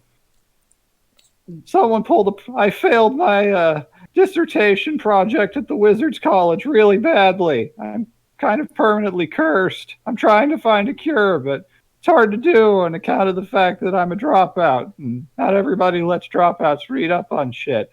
But Can I that's roll enough an of my... intelligence check to see if there's anything I can do to help? Or a knowledge arcana check? You can roll an Arcana.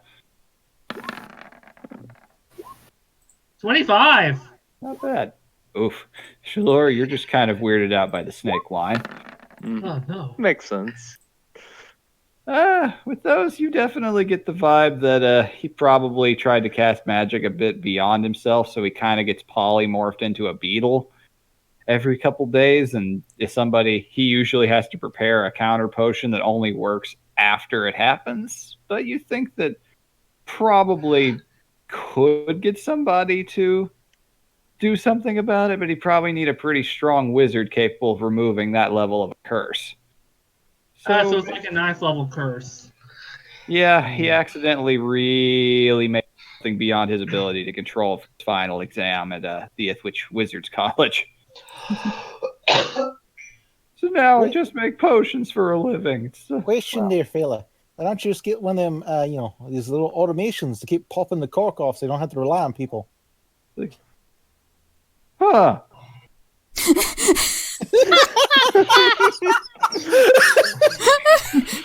It's fuck. Damn, I really wish I thought of that. You know, I've been trapped like this for 16 years. Oh, it's sad now. I spend most of my time as a beetle, so I don't exactly have time to think. And then it's all instinct about finding flowers and sleeping inside of them and fighting other beetles I see for some reason. I'm compelled to. I don't know why. Sounds almost like you prefer being the beetle. I don't. It fucking sucks. You know what it's like to have book lungs? I do, in fact. Well, you also have standard lungs, so you get the best of both worlds in that regard. So I envy you in that. I don't like how. Can't you build a simple apparatus where you just have to push down on a button like a bottle Alas. opener and pop it open? Alas, I am not a heavy enough beetle for such an endeavor. I mean, person. You just put it on a timer. You say it happens every so often, right? Like clockwork? Oh, I guess that could work. Do you know Yes. anybody who could probably rig something like that up? Yeah, I can do it. Just a couple parts.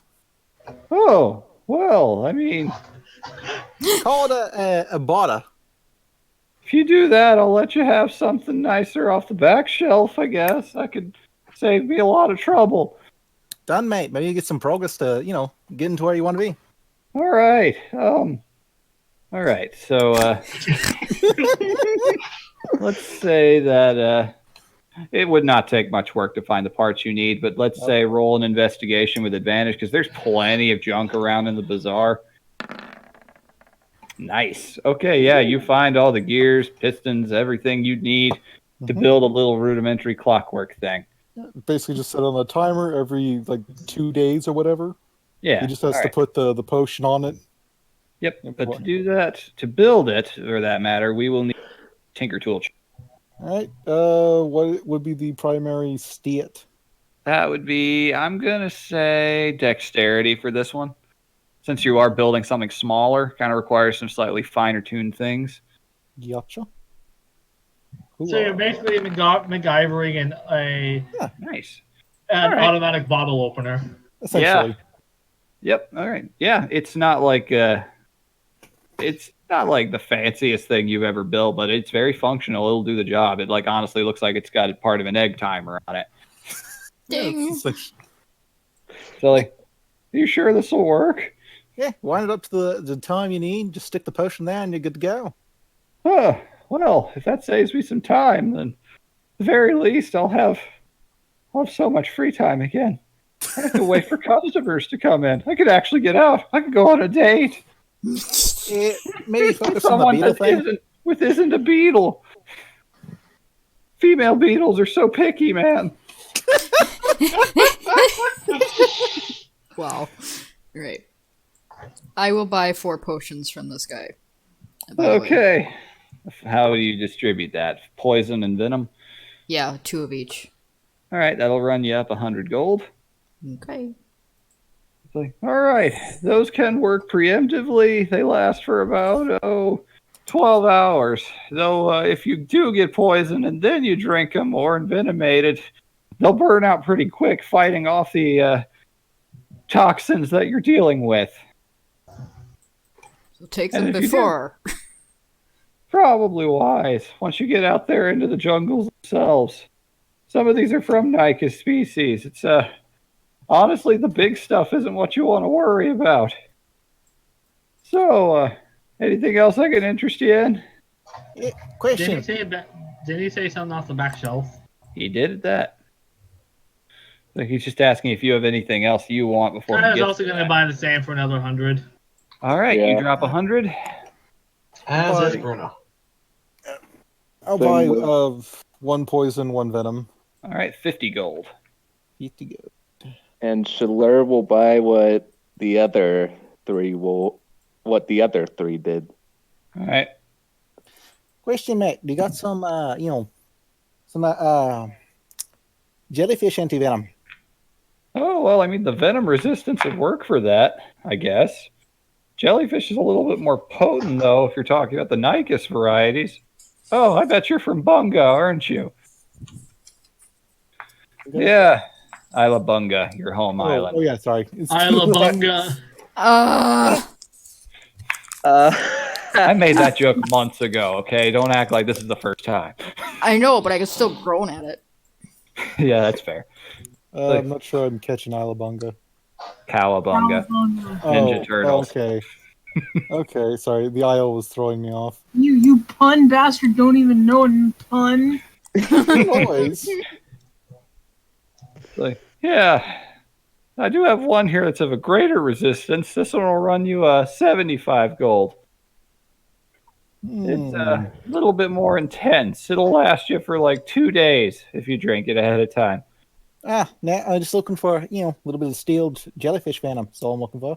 Oh, you want the venom itself? Hold Yeah. on. Let me actually check. I may have some backstock I haven't mixed yet. Awesome. Gonna roll I'm just for gonna him. drink it. Yes. Do you just want? You. Gonna pour it in his drink. It's basically soda pop. Total All right. soda pop. He's like, I mean, I do have this. I don't know what it's from, but it's got a little. It looks like one of Yzma's potions from Emperor's New Groove, and it's got like a little SpongeBob jellyfish outline on it. You said Yzma, so that immediately makes you think polymorph. Well, I how much can't is this little guarantee anything. I'm not actually sure, so we'll go with the finder's fee of 10 gold. Done. And All right. sorry to sound greedy, but what's the extra doodad I talked about? Oh, hold on. Let me see what I got back here. I'm gonna roll a D100 for this. Considering you just solved one of his biggest crises. Let's see, where's my other one? There it is. Oh, I found the match. Kind of shocked a gnome didn't wander by and just suggest that. Gnomes make their own potions most of the time. Yeah, that's fair. Okay, well, let's find out what we got here. Okay. It's an 86, not bad. That means I get to go up to the slightly rarer ones. Ooh. Gonna get something good. Okay, let me see here.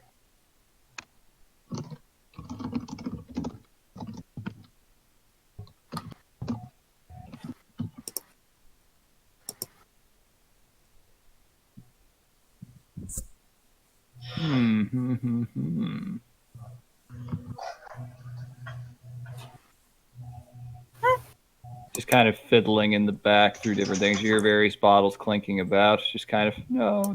Oh, definitely not that one.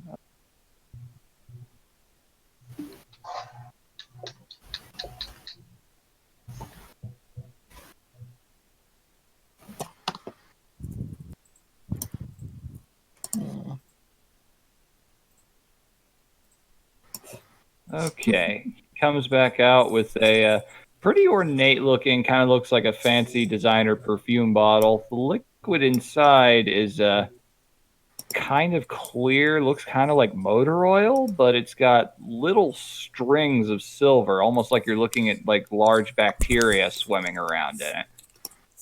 But they look like they're made of metal. Like, this here is one of my best. I made it myself. It's called sharpness oil. Oh. What's that deal? Basically, you don't drink it. I would not recommend that. Pour it on any bladed weapon you've got, and that thing will cut through solid diamond for about until it dries. So about an hour out of game. For 1 hour, you can basically make any one weapon magical and have a +3 bonus to attack and damage rolls. Jesus. Damn. So it's basically Monster Hunter Sharp Oil. Yep. Well, that sounds like a hell of a thing. Say, well, as thanks for that, I'll let you have it. Well, upstanding fella you are.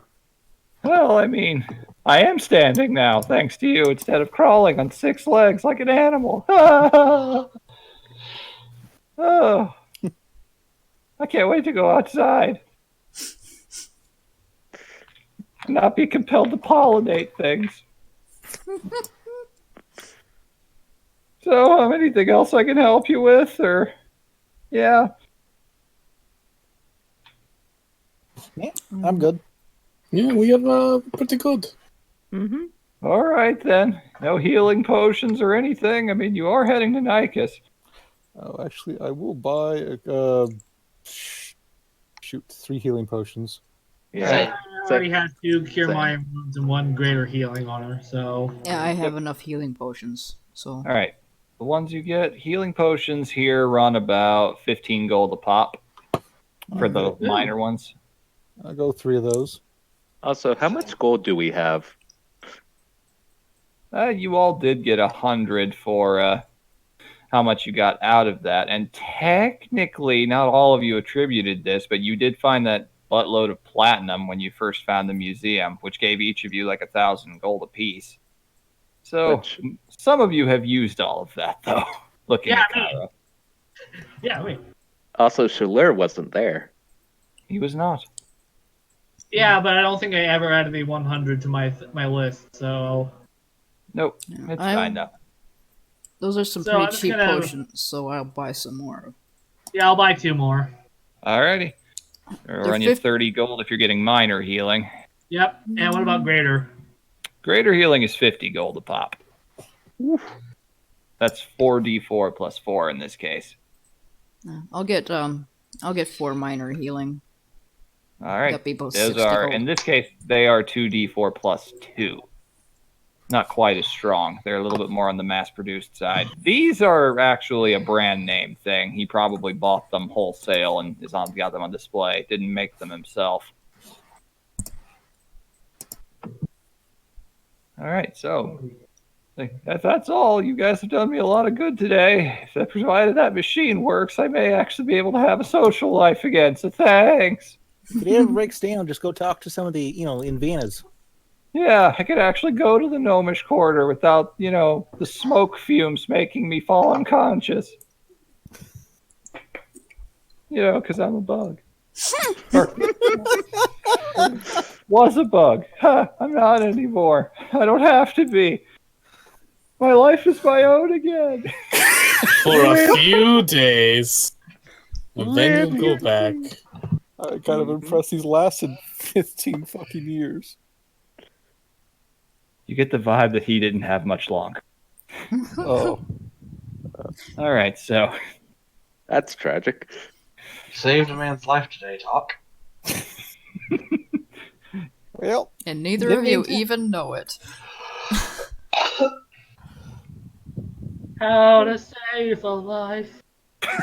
all right, so you guys head back. Is there anyone you wish to talk to or establish anything with or set anything up with before you leave?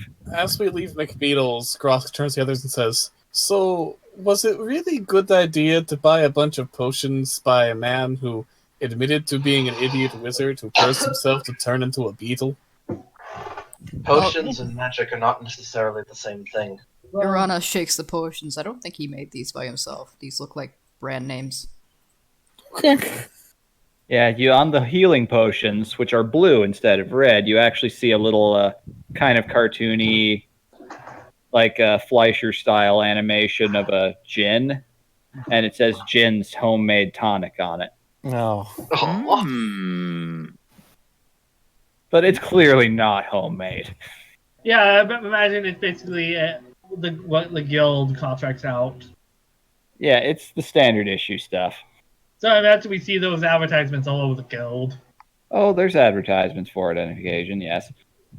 Is there like Fixed it. giant billboards of like potion advertisements in Epton? Probably a few, yeah, probably.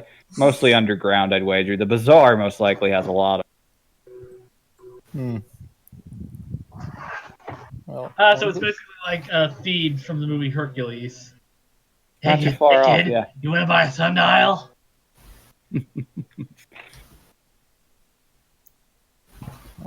on the way back, Tonk is definitely sniffing at that jellyfish bottle, wondering, if it's any good. All right. Arcana check to figure out what it is, Yeah. or Nature. identify. Or Nature? the, Yeah, I mean, if you want to detect magic or something for it to make sure it's not something else. Go with Arcana to make sure it's not magical. All right. that's gonna help. All right, yeah. All right. Both of you be able to tell. It looks a little magical.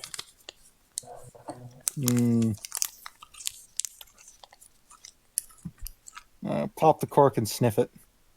Oh, it smells like sea salt, that's for sure. But you're not entirely sure. It does have a bit of a jellyfish smell to it. Smells all right. Not quite the right brand I like, but Jelly Pop's a Jelly Pop. Tosses it back. Oh my god. All right, so anything else you wish to do? Anyone you wish to talk to? Anyone you wish to potentially talk into going with you? Well, we are. First of all, I When you think say we tosses should. it back, do you mean you drink? Yes. Is there any other version of toss it back? All right, then hold on one moment here. I'm gonna Sorry. roll something. Does Tom turn into a jellyfish? We're gonna find out. Uh, There's some wild magic Yes. effects here. Oh, Oh. sweet bud. Time for the jelly table. jelly table. Find out what kind of jellyfish you turn into here. Oh, Oh my god. I rolled 69. Oh no! Hey, Libby, get over here. No, it's an ongu. Ah, yes, it's an ongu jellyfish. Yeah. What? You basically turn into a Hanar, basically. What the hell's a Hanar? From From Mass Effect. Mass Effect. That doesn't answer my question. They look like floating Portuguese man o' wars with little Oh. blimp bodies. Okay. And they're kind of, yeah, you just suddenly change into one of those. It is not a pretty sight either. Your body kind of inflates from the shell as it turns into this pink gummy texture, and then just and you just. But the funny thing is, at the end of each of the tentacles are hands. No, no. Big, strong hands. God damn it. Why? Are you okay? Tonk, Look, what the fuck? What? It looked tasty as hell. You're still talking somehow. I don't know if I didn't know if I could or not. You It look just kind of gross. vibrates out of your balloon body. God, I want to bite the crap out of me. Ugh. But I went down by Naucus to be swarmed in seconds. God. Nobody pass me any butter. He Nobody says, else? waving. He says, pointing emphatically with his large hands. I'm gonna go stand by her on it now. You're not my favorite anymore. I can't look at you right now. Get aware of. Are you sure? Oh god, I Do we wonder know how Don Truffaut and Thorin are gonna react. They won't even know, most likely. Okay, question. What about his equipment? Oh, the cannon is on the jellyfish's balloon body. Oh my god. It's a little bull. You're like a zeppelin with yaoi hands. And a cannon. Can I roll an Arcana to see how long this is gonna last? You can, but I don't warn you, it's gonna be a high roll. I really hate that description, BB. You are right. Really. Well, I rolled a Jesus. 19 and a 20 Really on hate the it. die. Polymorph tends to not last terribly long, and you assume that's what this is. So, just a very specific kind of polymorph. At least you didn't What? pay that much money for it. Oh, come on. Also, Kyron's also gonna roll another Arcana check to figure out what he turned into. Grosk looks at all of this, then looks at the camera and shrugs. 24 to figure out what the hell he turned into. All right, then. Who could have seen this coming? 24. Okay. Oh, geez. What is a good name for this? A What is flagon. I don't know. Okay. Flagon. What you know, this is something that is a legend among the bun and the turtle folk. A legendary floating jellyfish from the skies that usually just kind of moves about. Some think they were related to flumps. Either way, they're known as gropers. Ah! Oh, Do you relay this to the rest of us? Because if you do, I'm going to move away from Tonk. Kyron does so as he's slowly taking steps back. We're I going to poke him. don't That's a like wee bit that. insulting. That's a wee bit insulting there. Never fucking grabbed anyone that he didn't want to be grabbed. Not taking any How- chances. How is he even talking? I don't know. His body just kind of vibrates a little bit. It just kind of emanates from the balloon. Can you like Well, Ray, if you have something new to ask Gakkendraw. No, no? No. no. Nope. Can No, you he Their hands me. hands. I'm not okay with that. can you like float home? Are you able to move? Yes, you were floating in the air like a blimp, Yeah. just a few inches off the ground. You'd probably float more if not for the cannon.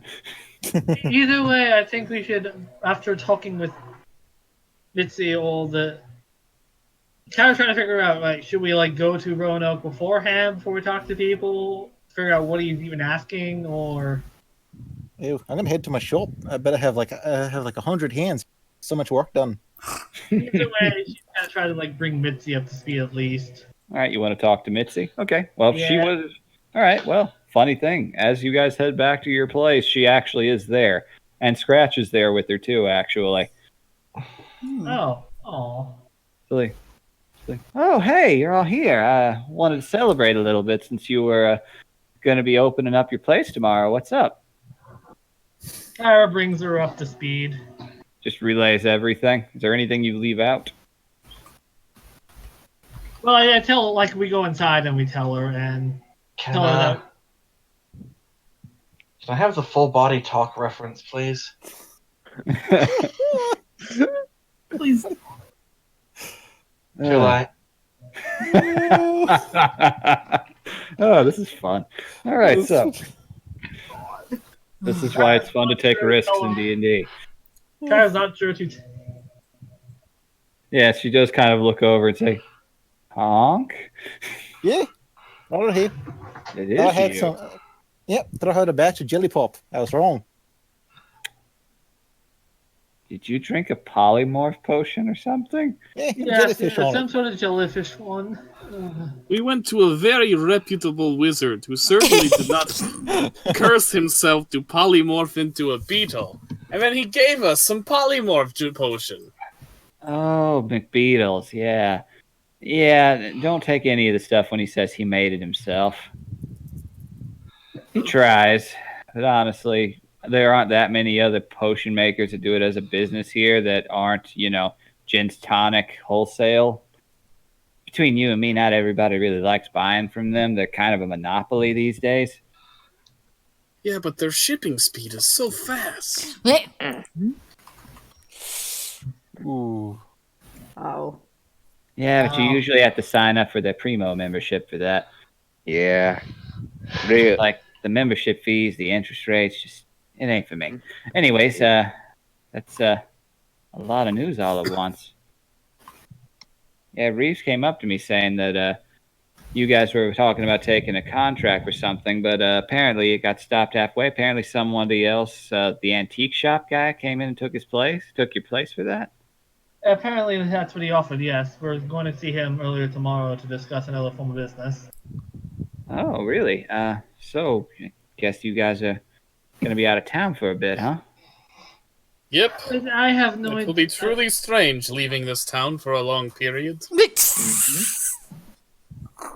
Ross is barely ever here, so Neither are we.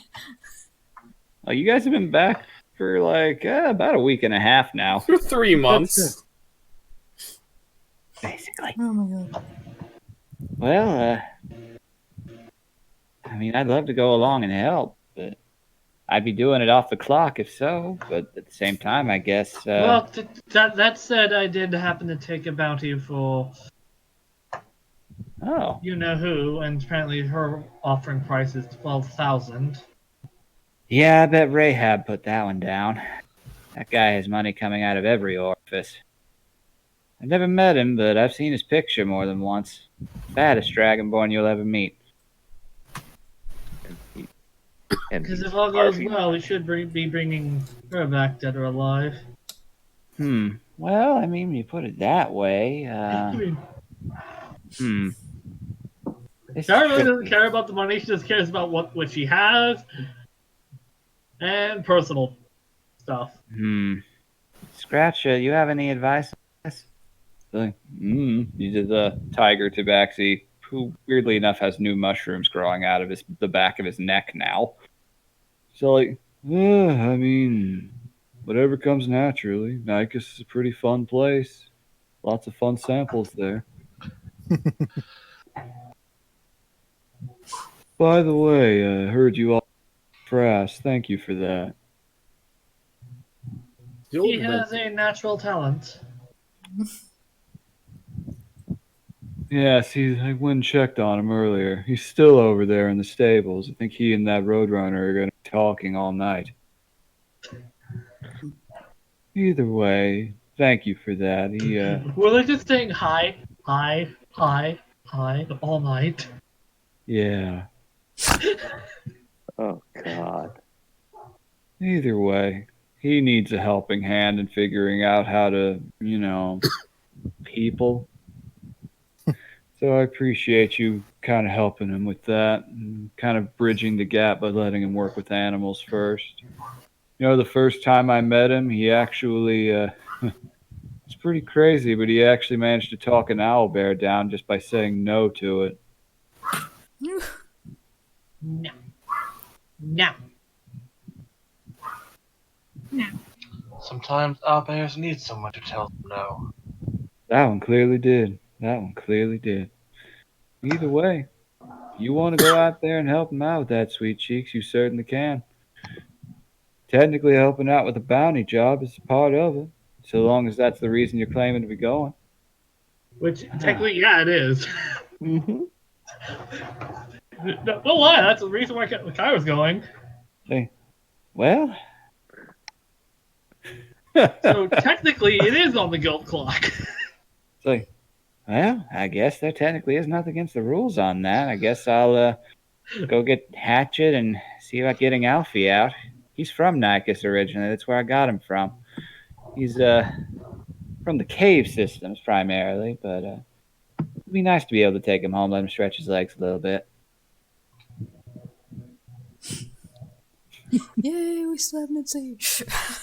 Just imagine that as a Hawaiian shirt and with a cannon on the back, and that's basically what you're looking at. And with giant hands. Needs to imagine. Don't forget the giant, disturbing hands.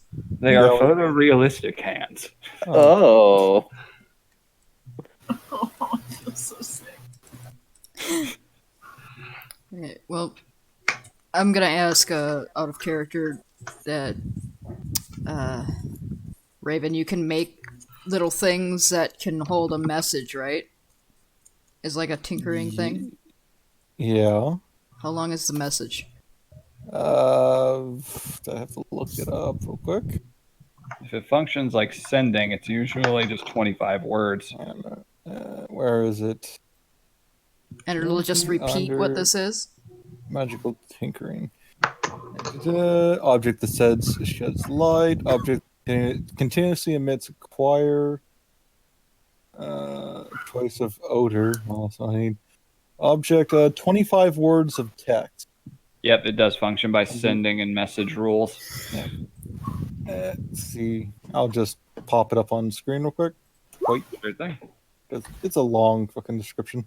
It really is. Yeah, I had to do the same thing with Odd. So I can a 6-second long loop then, basically. I could record a basically little song and give You're it basically to making a vine. so I could record a little song like a really old 8-bit song, like from the Super Mario Brothers, and give it to Violent Violet so her plant doesn't die when I'm gone. It's nothing about quality. It can be a good song, just not too long of it. I Yeah, mean, but it's think about something it. like Piranha. Mario songs, like they're meant to loop and still sound good. Gotcha. Yeah, and plus, Piranha Plant. So, I have no limit on these because I could give you like 30. I just want Alright. to. I just want to give her something. Also, when Alright. people walk in, we can have a jingle for the museum. you certainly can. You can set up little music rocks everywhere. Nice ambience trick, actually. That's pretty clever. All right, so you can do that. Also, Tonk makes you a little sending one rock of the using his earliest many, carnivals. numerous, plentiful, giant hands. Yeah, and I'm just gonna take a 20 and do that in my room away from his multiple giant hands after I say thank you. I'll give you 6 because why not? Good, Yeah, you can I have a mean- variety. You've got your own plant too to look after. So Yeah, I'm gonna make a couple for that too. It's a Yeah, little one, so the looping song will be fine for it. plus, roll an intelligence check for me real quick as well. Okay. Just a straight up intelligence. Yes. See Alright. if you remember something. That's a save. But I think I'll just count it anyway for this. But, you remember Violet said that particular kind of plant is from the Nykus Islands as well. Preys on anything within reach. So maybe taking one along with you might not be a bad idea too. Like my little buddy in just a little pot. Oh, No, please have a little. I mean taking a music rock along, as a way okay. of spotting them. Oh, That's fine. Otherwise, they could ambush you. I was imagining her with like a little, like one of those child carriers in the plant pots. A little plant papoose, yeah. A little bit, yeah. Like that picture of a Godzilla and King Kong, Yes. Yep. both with a papoose, sunglasses. yeah. Okay, Except it's you and a tiny little Audrey too. Both with sunglasses. if Tonk will make me a few more, I'll give one to each party member so they can spot the plants that way. No problem. I literally have no cost to these. Yep, the only thing is just that you can only do up to a certain number of these kinds of them. Of each one, though, you can just make as many as you like. So yeah, that works. You craft them, and it's very easy and takes half the time. God, it's so great having 100 hands.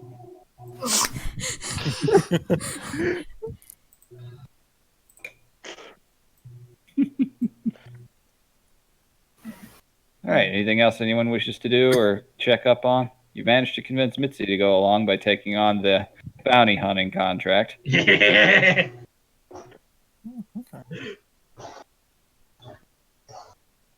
I don't think I can think of anything. Except I've got all my supplies, I've got all... Alright, basically, I mean, we'll have a group meeting about the employees, about them leaving. Yep. Well, the first one to show up is Raka, who actually comes in just a little bit after you guys with her Shadow Hound, ready to take up her first shift. So you can relay that to her. Yeah. Say, I'll be sure to guard this place with my life, and potentially at the cost of death to others. How far are you willing for me to go if someone should attempt to As break far as in? you need to go. Yeah, take no prisoners. Yes. I never do, honey. I never do. Why is she suddenly Edna mode? Well, I As you mean, need to go. No, I'm just imagining her looking like Edna Mode. Thank you very much. that actually is a pretty funny image. Just Edna Mode is a gray elf with facial tats, giant shadowy mastiff. Oh my god. Well, this is a fun, enlightening night for all of us. Oh boy!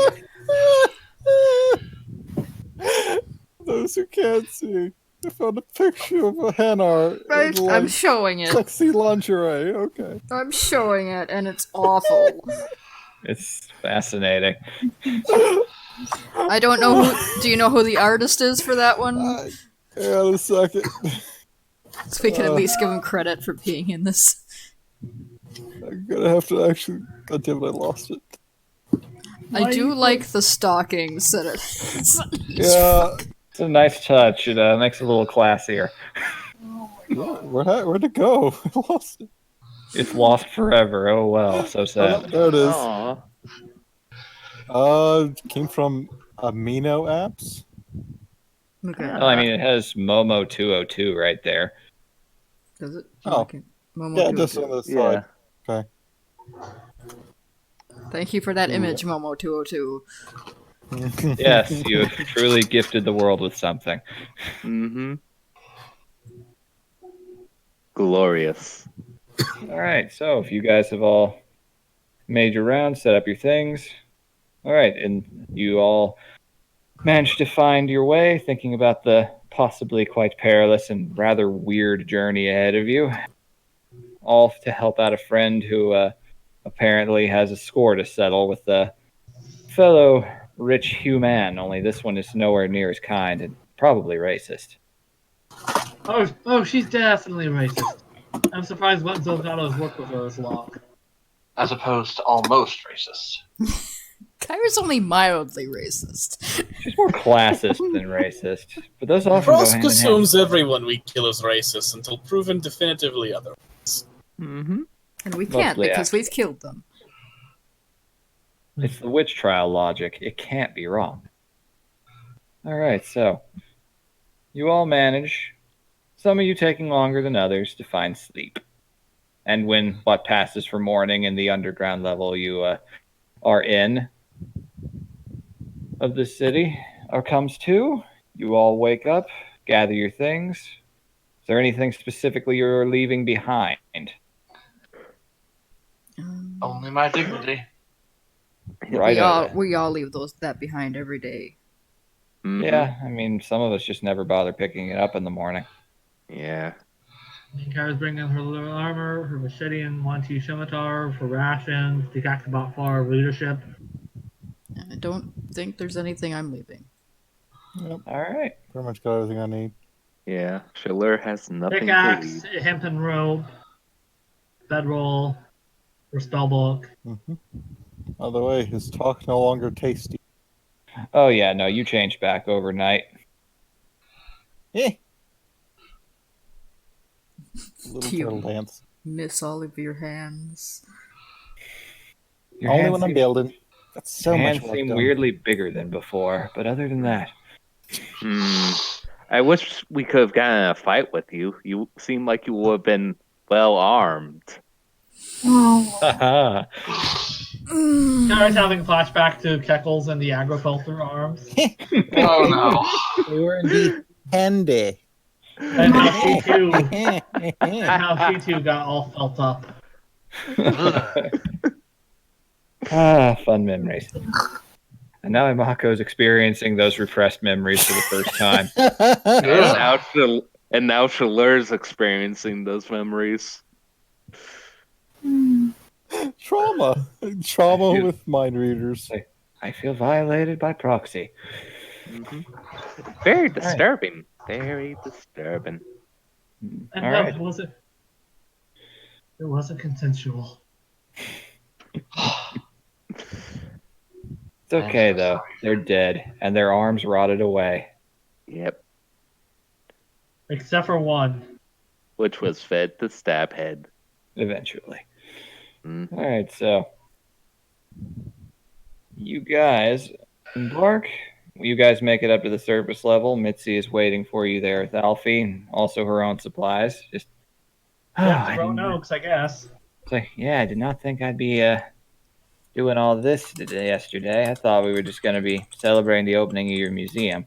Which, by the way, as you guys are leaving, your staff are there, all for the morning. The first one you see is Luigi just kind of walking around cleaning everything. Kind of, mostly you're finding he's cleaning up a bizarre shadowy residue left on the ground. You assume from the creepy hand, the creepy dog that Raka has. But it's hard to Dog say. residue. Yep, it's dog residue.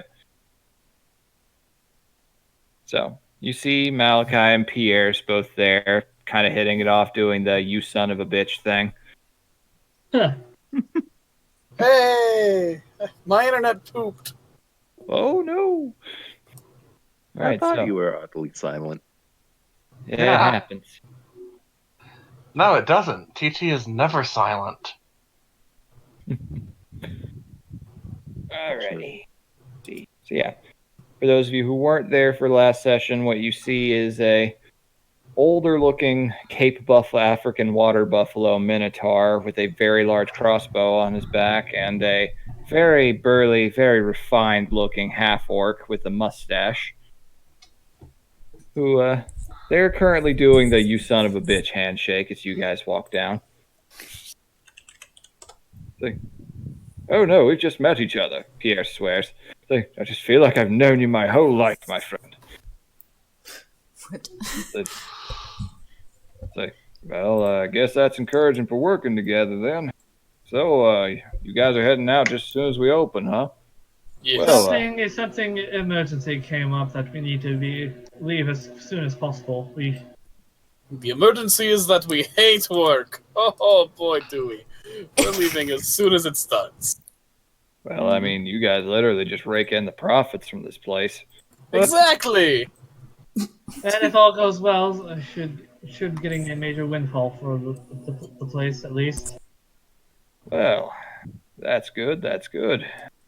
My friend I look- Kyra has asked you to help kicking it. Definitely understand. Well, I'll do my part and keep this place as safe as possible. Yes, apprehend that scoundrel. By the way, who is this scoundrel? I might know them. It's a Von Kraft. He spits. Detestable even hearing that name befoul the air. Actually, no, I've never met them, but I've heard about them. This would be one of the current matriarchs. They're all terrible, everyone to a fault. Well, I hope you kick that ass so hard. Crap, I've lost the analogy. I had something there. Does her head go flying? Yes, that. Thank you, my large multi-legged friend. Ha! That's what I do. And keep doing it. You're doing a great job. Love this guy. Is this Howard?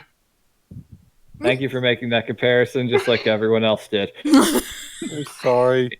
It's half-orc Howard, yes. He's very friendly, upbeat, and nobility, so we instantly think Howard. Hey, I ain't apologizing for nothing. If it helps, I didn't think they were that similar. Okay. Alrighty, let me see here. Soren and Don are waiting over there by the door. Just kind of wish you both good luck with that. Just Soren basically just saying similar warnings about don't trust or touch anything when you get out there. Tonk will do the half hug kind of thing. You take care of him, Tonk. You're the one. You're the local. It's on you. Mhm. Me and Grosk, anyways. You make sure this place doesn't explode too much. I'll do my best. All I'm asking. There's a lot of people here within fireball range. He does I the understand that reference. Tonk does the finger crossbows of hey, and then just kind of Finger crossbows. Soren does the same, but also has little sparkles come out of the fingers. And there's a little sound. Yeah, big talking from someone who's in fireball district.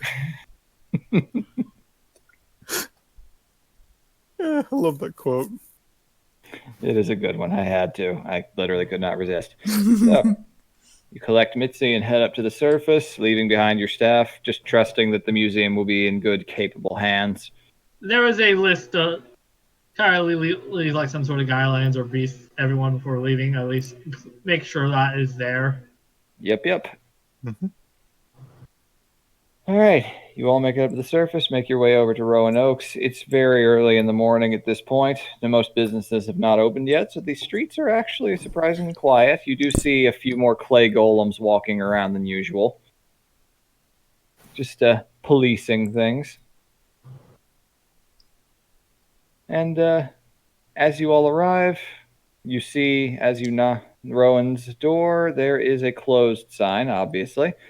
And it is unlocked, if you may choose to enter. Hello? Come in. Alright. Karen beckons everyone else in. All right. Now, one other question. Is Gross bringing Stabhead along? Nope. Oh, all right then. Cool. Ooh. Well, just What? Mitzi Oh, Mouth. do we really need that much muscle? There are We 7 don't. of us. there are 7 of you. Just making sure. Stabhead can just hang out in the stables. I just wanted to make sure before we got everything started. So Mitzi is still bringing Alfie along. So you still have the giant lizard. All right, so you all enter in. Weirdly enough, as Alfie kind of sniffs at the door, Alfie shrinks in proximity to the door frame and does not seem to be aware of it happening until it's already happened. So it's like he's got a tiny little head right there. And all of a sudden, he's like, I'd say closer to the size of like a dog. It's like, oh. Oh my handy. god, he's a big Tegu now. Yeah, a really big Tegu. No. So that's different. Never seen him. Huh. Man, you haven't been that small in years. All right, come on in then. I guess he wants all of us inside. Come to the back room. Like, lock the door behind you. Kara will do so. All right. You all tentatively enter in. Rowan's shop looks different when the lights aren't on. That's for sure. You start to realize that quite a few of these relics might actually be, potentially malevolent. And, might have some secrets. Some of them definitely look a lot more menacing than they did before. So they have JoJo sound effects coming off of them. As A few of them do, yes. Kara sees a stone mask, shudders. There is a stone mask there. All right, so Cool. as you go into the back, you all see Rowan. He's wearing something a little different from the usual long, tattered, dusty robe he's wearing. The robe he's wearing really looks more like a poncho. All right, that's everyone. So, Yeah. Roger, this is, I take it you're, Mitzi Lockpaw. I'm the guild. I'm their handler. I technically am allowed to come along since they're doing some bounty hunting work along for it. Good. That'll help you out in the long run. All right, I haven't done this in a while, but I'm going to need all of you, to the last, to swear secrecy on this. Kara does the secrecy swearing thing. It's like, trust me when I say this is not something I show too much of anyone, but take it from me, it's very important you lot get to Nikos as quickly as possible. And I have a means of doing that. It's just something I haven't done in a while, and I've never really done with other people very much. Stand in a circle around me. I'll do so. What? Oh. Oh my god. Oh. I love it so much. Oh my god. I'm not here to see it. Oh. I'm not okay with it. It's okay, it wore off. His hand, Pile of sand. Awful. Imagine that hugging Lumi. With all of her tans. all those Yeah. big, strong hands. It's not coming nowhere near her. All right, let me see here. That's Rowan's delightful, kinda crazy. Casey. It is. It really is. I love it so much. Mhm. I like that it morphed the appropriate number of handholds in the shirt. It's like, okay. Oh, never thought I'd actually be the type to get nervous, but here we go. Let's go to Migos. Let's go to Migos. Huh, nothing happens. Huh. Let me try again. Let's go to. Oh, damn it! I forgot. Sorry if any of you are squeamish about this, but it only works if everyone within earshot is doing it. Oh. Join hands, do it. everyone. Let's Let's go do to Amigos. Let's go to Amigos. Let's go to Amigos. Let's go Go to to Amigos. Let's As go you to- continue doing this, you all start to notice reality is beginning to warp. The world just gets dark. Time seems to slow down. Alfie and Mitzi just look confused as hell, but they did join in, and it's not entirely sure what's happening. And as just as suddenly as it's all this shenaniganry begins. All the sound just cuts off, and you're in silence. The world around you just completely still. You can see just individual motes of dust just suspended in the air. Oh, And you Kara start knows hearing... this place. Kara knows this place. It's Flumper Space. Yes. Welcome to Flumfer Space. Oh my fucking god. You start hearing...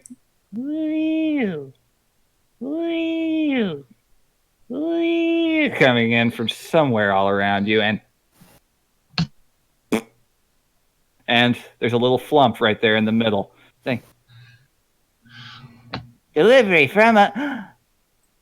Hi, Rowan. It's been a while. Hey, amigo.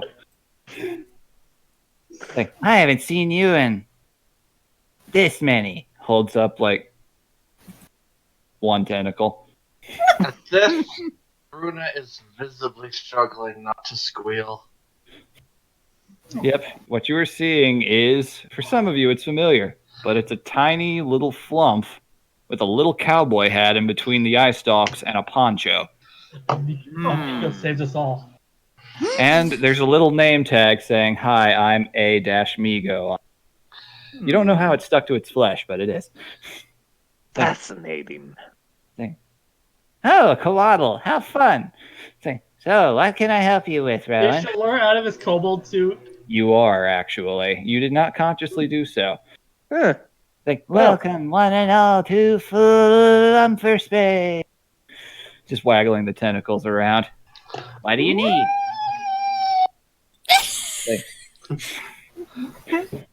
I am Amigo. Welcome to Flumfer Space, Raves. Okay. We all chanted, let's go to Amigos, and now we're in Flumper's face with Amigo. For most of you, you're meeting him for the first time. For Kyra, it's the third. Tonk saw him once because you remarked he looked tasty. You can't eat it. Also, you all met Espresso. that's right. This is a new flump for most of you. Also, Casey, that is amazing, and I am saving that. The new cringe. This is amazing stuff. I don't personally need anything, amigo. I'm actually just showing them this unique feature of yours. I need a transport of a sort across the material plane. Ooh, Flumfer taxi. What you need? It's like, we need to get them from... He pulls out a map. We're right here. They need to get over here. It's like, ooh, that's like Forbed Squibblebunks. Of course. This will be a most perilous journey. I hope you're all prepared. Some of you may not make it out alive. So taxis, but do they have Fluber? Oh my god! Damn it! Newt! No, they have Flip. Flip. No, that's not as funny. Fluber sounds better. Yeah, it does. Flubber sounds like you'd be getting a ride from Flubber. It does a little bit. Yeah. Which is both better and worse. Mhm. Oh God. Robin Williams never died in this reality. Oh, Oh. Robin All right. Williams is a flump the entire time. I believe that. Yeah. I honestly would myself. All right. Well, thank you for showing them, Rowan. It's always nice to have some new customers. Don't worry. The first one's always free. Now, as for you... Looks over at Kyra. A flump eye stalks narrowing. Bruna pulls her close protectively. I will require a toll. You've had your free sample. I will require a secret. You want a secret? Yes. A very highly valued currency among flumps. Guy's gonna roll a knowledge intelligence to see what. I mean, you can, but I mean, it's To figure out Amigo. what So secret would be. just come up with something. Amigo can tell you if it's good enough or not. All right.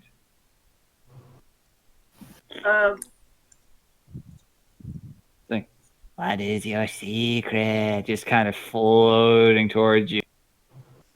The little penciled-on mustache on his face, just kind of slightly burbling, under with the flesh underneath. Oh my god. Secret. I. You don't have to say it out loud. Then it's not a secret anymore. Whisper it. Oh, Kyra's like, well, Kyra thinks. Let's see, there was a dagger thing that's flying past her head, and there was like, that she's really into a girl. That's another thing. Ooh, juicy. What? That suffices. The payment is fair. Huzzah! Huzzah! I imagine. Was Shalor kept out of it by Amigo? Yes. You can hear Amigo, but you're in Flumfer space. You run by Flumphian rules here. Mm-hmm. Yeah, I just heard the deal was met. So, huzzah. Okay, well, if you're all going to do this, I advise you. Do any of you? I wonder if any of you even would have this. Do you have a thing called a spinal column? Most of us. I have half of Yeah. one. Oh, good. Column spines. Oh, well, then there's nothing to worry about. Why? Runa asks nervously. Well, I mean, we're traveling through Flumfer space. Of course that's going to be a problem. You silly buns. Of course. Yeah. Alrighty, Rowan. I'll take it from here. I'll get them over to the... Looks at smudged writing on map. This means something very rude in Flump tongue. I don't want to say it out loud. It's like, that's fine, amigo. That's So on fine. the map, does it say Renzi, Nyakus, or... He's pointing at Nykus. Ah. All right.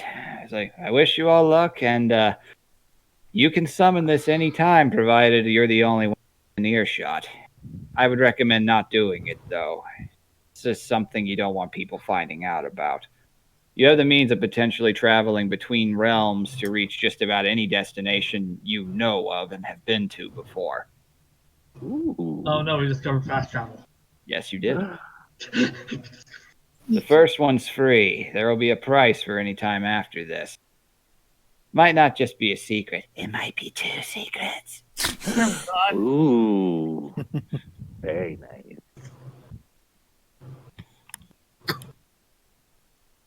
All right then, Rowan. Fare thee well. Away from Flumfer space. Rowan's just gone. All right. Let's go, Chumbos. Chumbos. Amigo just starts floating off into the nether. Just, well, come on. We're going. Everything that we follows. Schiller flies after. Tonk wipes his beak slowly. Yeah. Try not to drool too much. Hey, what happened to Bill? Bill.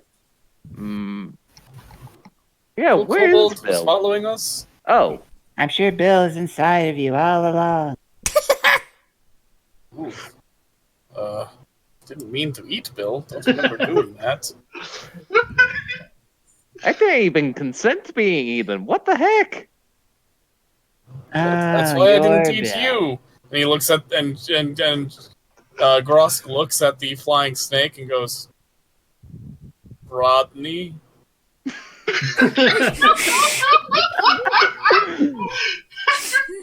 Oh my god. You're getting warmer. Clarice? Question mark? No, not Clevis. You'll Dang get it. it. Don't worry. TikTok. You know, I'd tell them what their names were, but this is way too funny. Indeed, it is. It's like, all right, as you guys walk forward, suddenly you all walk right into an invisible wall, just right smack into one. Does Shalur, like, because he's flying, smack and then just sort of slide down it? Like a bird in a window in a cartoon. Carthy's gotta take a step back. Like, welcome to the Flumfer ship. Famigo turns around dramatically. Oh my god. All right, then. This many of you. All right, this should take this many. Holds up all of his tentacles. Also, Ah. Okay. Okay. I have no Alright, idea then. what that means. Off through Flumfer space. Hold on to your pancreases. You have pancreases, right? We Yes. yes. Maybe? Are they vital organs? Eh. Possible. Good. And very concerned. all at once, reality itself just turns into a cavalcade of colors and directions and just the fundamental laws of physics going on a mushroom trip. Oh As- god. It's the tunnel from Willy Wonka. Oh, it very much is like the tunnel from Willy Wonka. Except you're in an invisible box for some reason. And there's a flump in there who's just kind of humming his own theme music. It's like the elevator music version.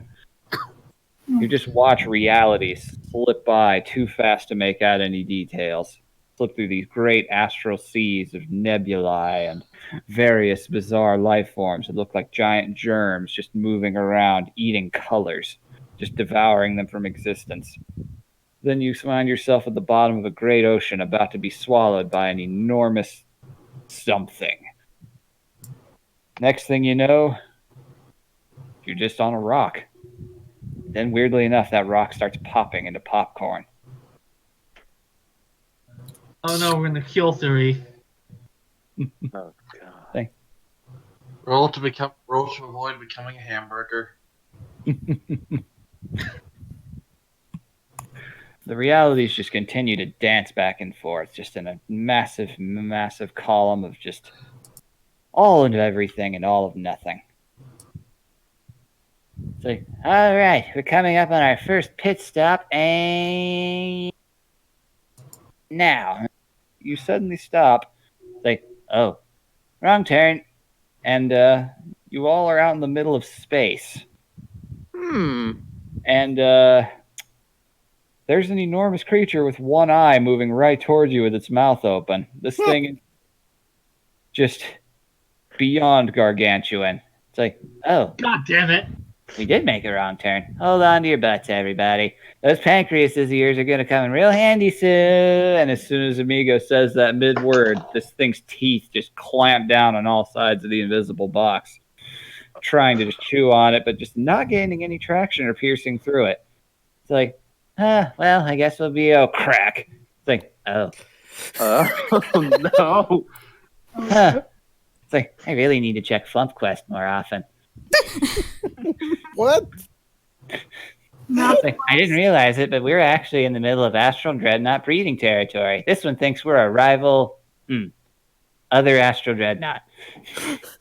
Oh. Well, It's budding season, so you're about to witness the miracle of nature. The cracks get bigger. Let's not. yeah, we need oxygen, I think. Oh, there's plenty of that out here. Oh, that's okay then. It's just the crushing temperatures and lack of pressure. You'll all freeze to death within seconds. Oh my god. That's not okay. The cracks begin to get even bigger. Bruno's going to try and shoot some webbing into the cracks to hold them. All right, you may do so. Yeah, I'm gonna have to give this service a 3 stars, maybe a What? 2. Do I have to roll something for that? You do not. It appears to be working, you think? At the very least, you can't see the cracks anymore. You're kind of filling them in. You assume it's working kind of like spirit glue. Spirit glue. So like, all right, everybody, I believe in the esophageal column, if you will look to your left, you will see crack. So you will see a puncture wound in the flunklership. But don't to worry. No one dies on Amigo's watch. I'll just whip up a little something. Away from flumper space! And you all kind of fade out of reality for a moment. And you wind up here. Oh dear. Just kind of plop yourselves right down here in the middle of this charred, burned field. Okay. What is that? What is that? Sir. I don't like that. Don't like it. Yeah, I don't like it either. Don't like it. My friend, are you perhaps related by chance? You cut off a little bit there. I didn't hear what you said. My friend, are you perhaps related to a Valerie? This thing, this skeletal imp-like creature that is like 15 feet tall, just kind of snorts and looks over at all of you in the middle of chewing on a bone. Shalor, you know where we are at the moment. Oh, shit. You're in home, and you're on the wrong side of the tracks. Oh. Well, this just got horrible. Well, good. We've been plopped in Dark Souls. Yep. This just shambling thing with a smaller humanoid thing coming out from between its ribs, just kind of waving its hands around frantically, almost the half like it's trying to break free and the other half like it's trying to pull something in. Just starts moving towards you guys, and we're going to need an initiative roll. Oh, great. Lovely. Sick. Thankfully, since Kyle rolled into Wizard, she can now use her intelligence as her initiative modifier. All right, let's roll for this bad boy, and then for Himako after that. That is actually a soft 20 because I'm using my my int modifier as opposed to my regular one. All right, you're not showing up in the turn order either way, so I'll just manually add you in. Yeah, mine isn't either, even though I clicked on my token. Roll 20. You just choose when you want to work, don't you? And mine is showing up the turn order, even though I didn't click my token. You know, okay, you can click on the cog and go, and there's a thing for initiative modifier. That there is. Jesus All right. Christ, Grosk. Very nice. Natural 20. Grosk, you already. This thing rolled a 3 plus stuff, so it has a 4. It is not going very fast. All right, so Rana, I gotta add you in, and then I gotta. Okay, what did you roll? Let's look up here. 18. And Imako rolled an 11. Imako's just, I do not like the way this place smells. It like- smells like nothing but ash, I imagine. Ash, sulfur, the whole package. Mm-hmm. Smells it's like a Kara is volcano. getting all of that from It Imako. smells like a volcano's ass crack. Mhm. Yep. That's home for you. It's like, you lived here? Yeah, but where I lived was nicer. It wasn't this. He just opens his wings and just does a hand motion referring to everything around him. See why you left. Mm-hmm. Yep, going to shit. Going to shit. If where you're from is going to shit, then I assume that this is shit. Either way, maybe we should do something about that giant thing that's moving towards us. Yeah. Yeah. If it gets us... Where's Amigo? Amigo is nowhere to be found. So we're stranded in the Infernal Plains. Fucking great. For the moment, yes. All right, so, Grosk, your turn first. Well, I can't get all the way to the monster without losing my action. So Gross is just going to ready and attack so that when it comes in range, she can just smack it. Alrighty, you ready and attack. And I have a house rule where a held action, you can attack with all of your available attacks. Now that we're level 5, that means you can attack it twice. Yay! All right, that is you. Kyra, it's your turn. Extreme convenience. Oh no. Oh no. Well, Oh, let's find out what happens. See. I mean, you did just get a botched teleportation through Flumfrey space.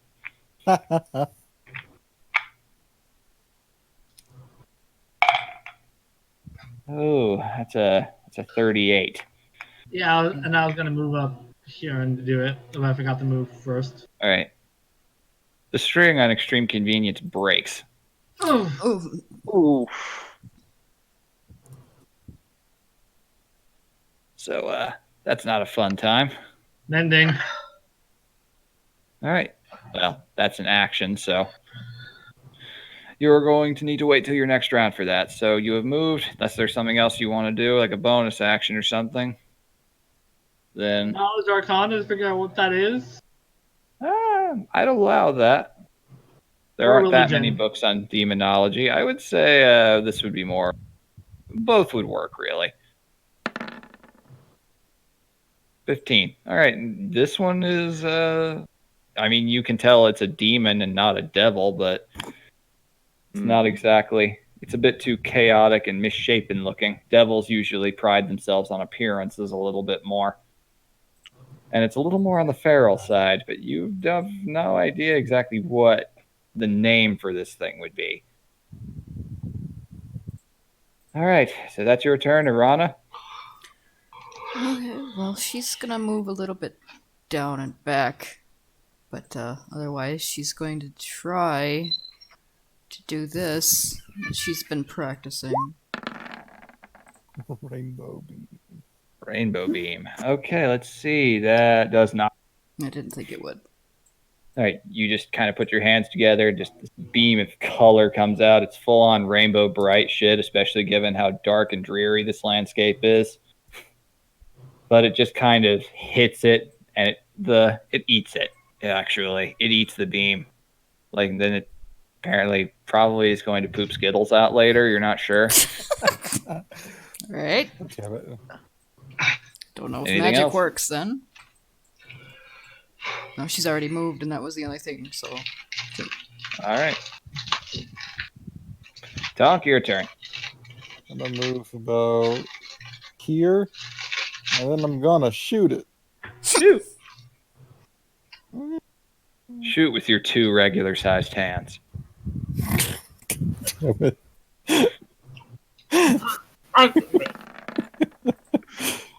Oh, That does hit.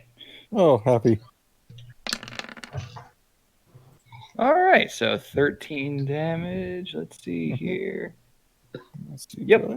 Want to All right. pop my action surge? Oh, going right for it again, huh? I'm considering it. Well, it took the hit, didn't seem particularly bothered, but you did kind of push it back a little bit, but it just kind of rights back to its shambling gait and starts moving towards you again, mouth open, just drooling. I think I am gonna pop my action surge and shoot it. All right.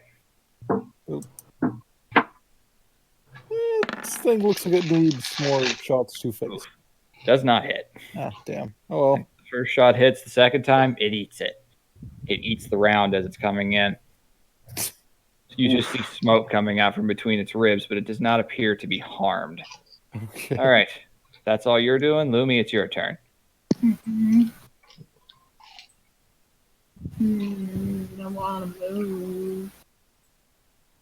I'm gonna be in the air. All right. How high up you going? Because this thing is about 15 feet tall and it has very long arms.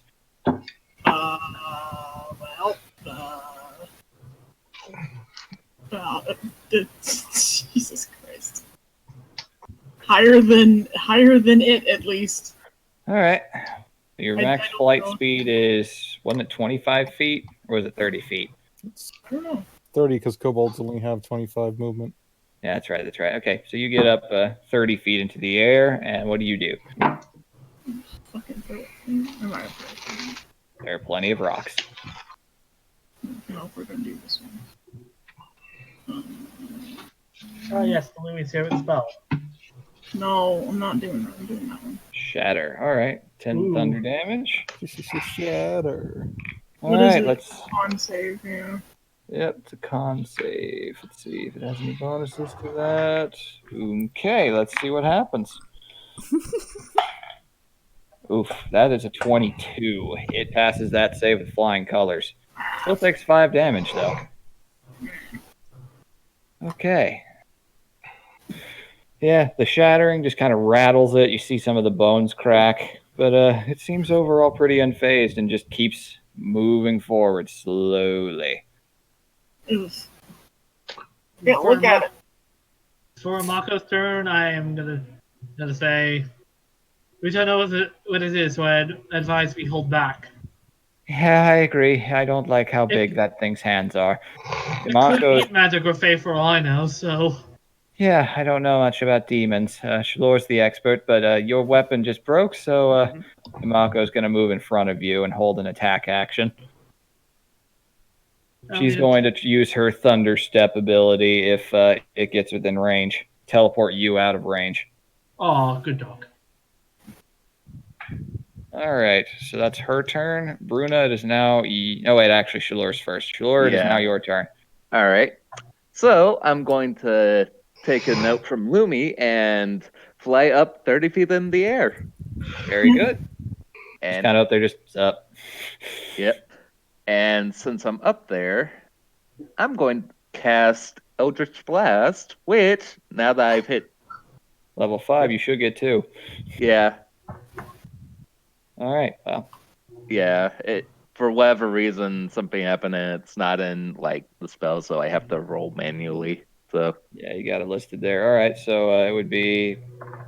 you have the invocation that adds your charisma modifier to it? Yeah. All right, then plus your modifier, d20 plus that, so... Yeah, okay, so I don't have to... Okay. All right, well... Let's see. Yeah, that's 2 different rolls. Yeah, well, okay. I can do the math with the 2 of those. One's with the 3 and one with the 13. So what's your charisma modifier? It's 3, so it'd be 6 and 16. Yep. Well, the 16 hits. So one of the Eldritch Blasts connects. The other one it eats. Lovely. I've fed the damn thing, and it takes 1d10 of force damage. So Sure does. Roll that damage. 9. Not bad. All right. All right. That's my turn. It connects. And have you flavored what your Eldritch Blasts look like? I'm going to say that the 2 that now form, one goes from his mouth and the other from the end of his tail. So it's basically Shingatsu. Nice. I like that. Good. All right. So that is your turn then. Bruna, it is now yours. I am going to hold my action as well. So I have ranged options. All righty. Okay. You are holding your action to attack when this thing gets within range. All right. Let's see. It's movement range for this bad I mean, it's in boy. range for me right now. I just don't want to go into melee until I know what it can do. Yes. Alrighty then. Let's find out. Okay. It is going to advance forward. It's been slowly moving forward this whole time as flavor goes. It's moving towards the one person it can reach, which is Tonk. Oh, shit. Just kind of marching up towards you as you're firing at it. All of you just continuing to try to wither this thing down and hope that you can at least cripple it, but alas, it seems to just shrug off everything. As it gets hit, kind of Doomsday style, these bone spurs start growing out of a lot of the wound areas. And as it gets up to you, all right. Let's see what it does here. Okay, first attack, that's a 10. That's not going to hit you. As it swipes forward with these giant claws, they just kind of glance off of, I assume, your gun lance shield in this case. I don't have it out because I... That's true. Well, either way, it manages to miss, so we'll just say you duck underneath. Your time as a jellyfish has taught you well. Second one, that is... Oof, that's a 19. Yeah. That one will hit you. So, oh boy. Okay, you take... Okay, where are they here? As it manages to get a good-sized gash on you, you take... Oh, well, that is 17 points of slashing damage. Plus... Oh boy, let's find out what happens here.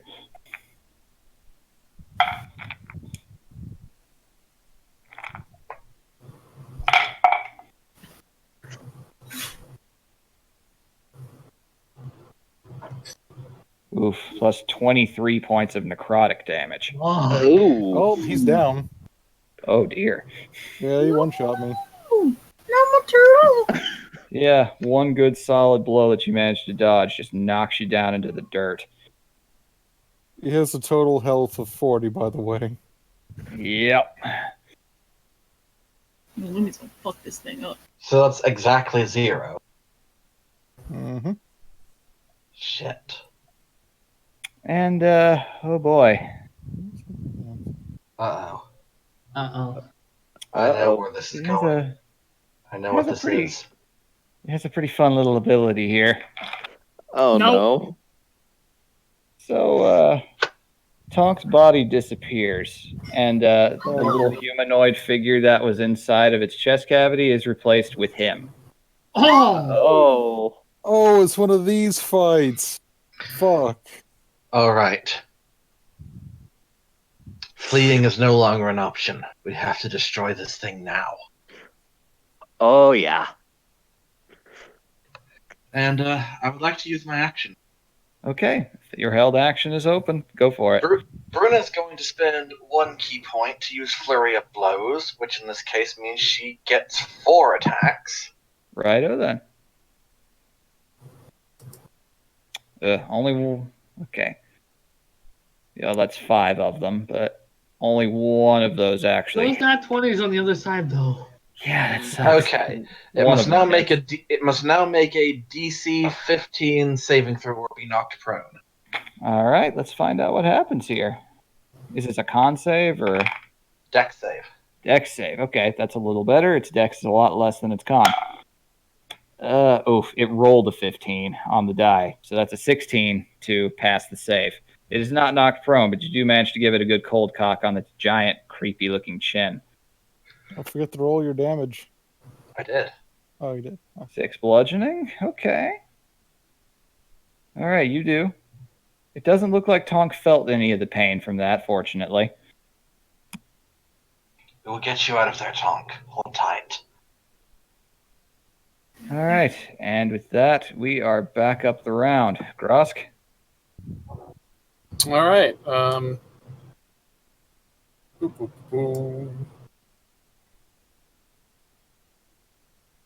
Oh, smack it.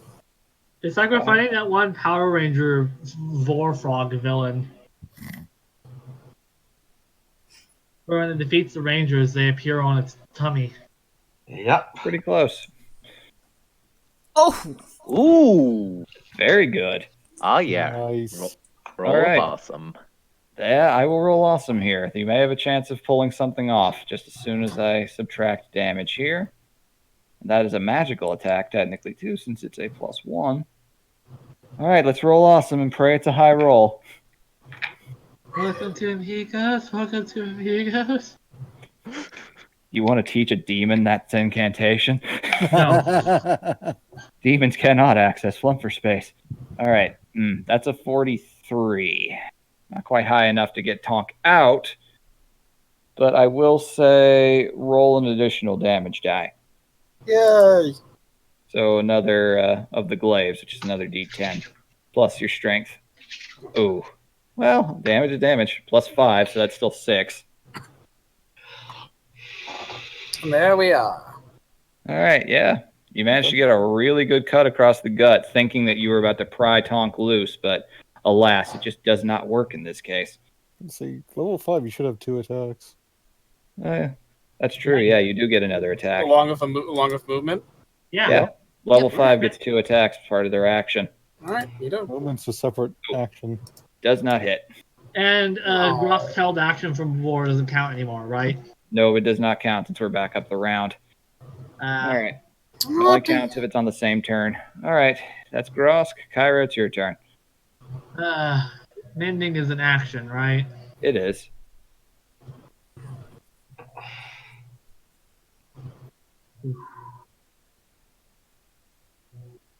Well, I got no choice but to mend. All right. You cast Mending. You managed to repair the string. Extreme Convenience is now functional once again.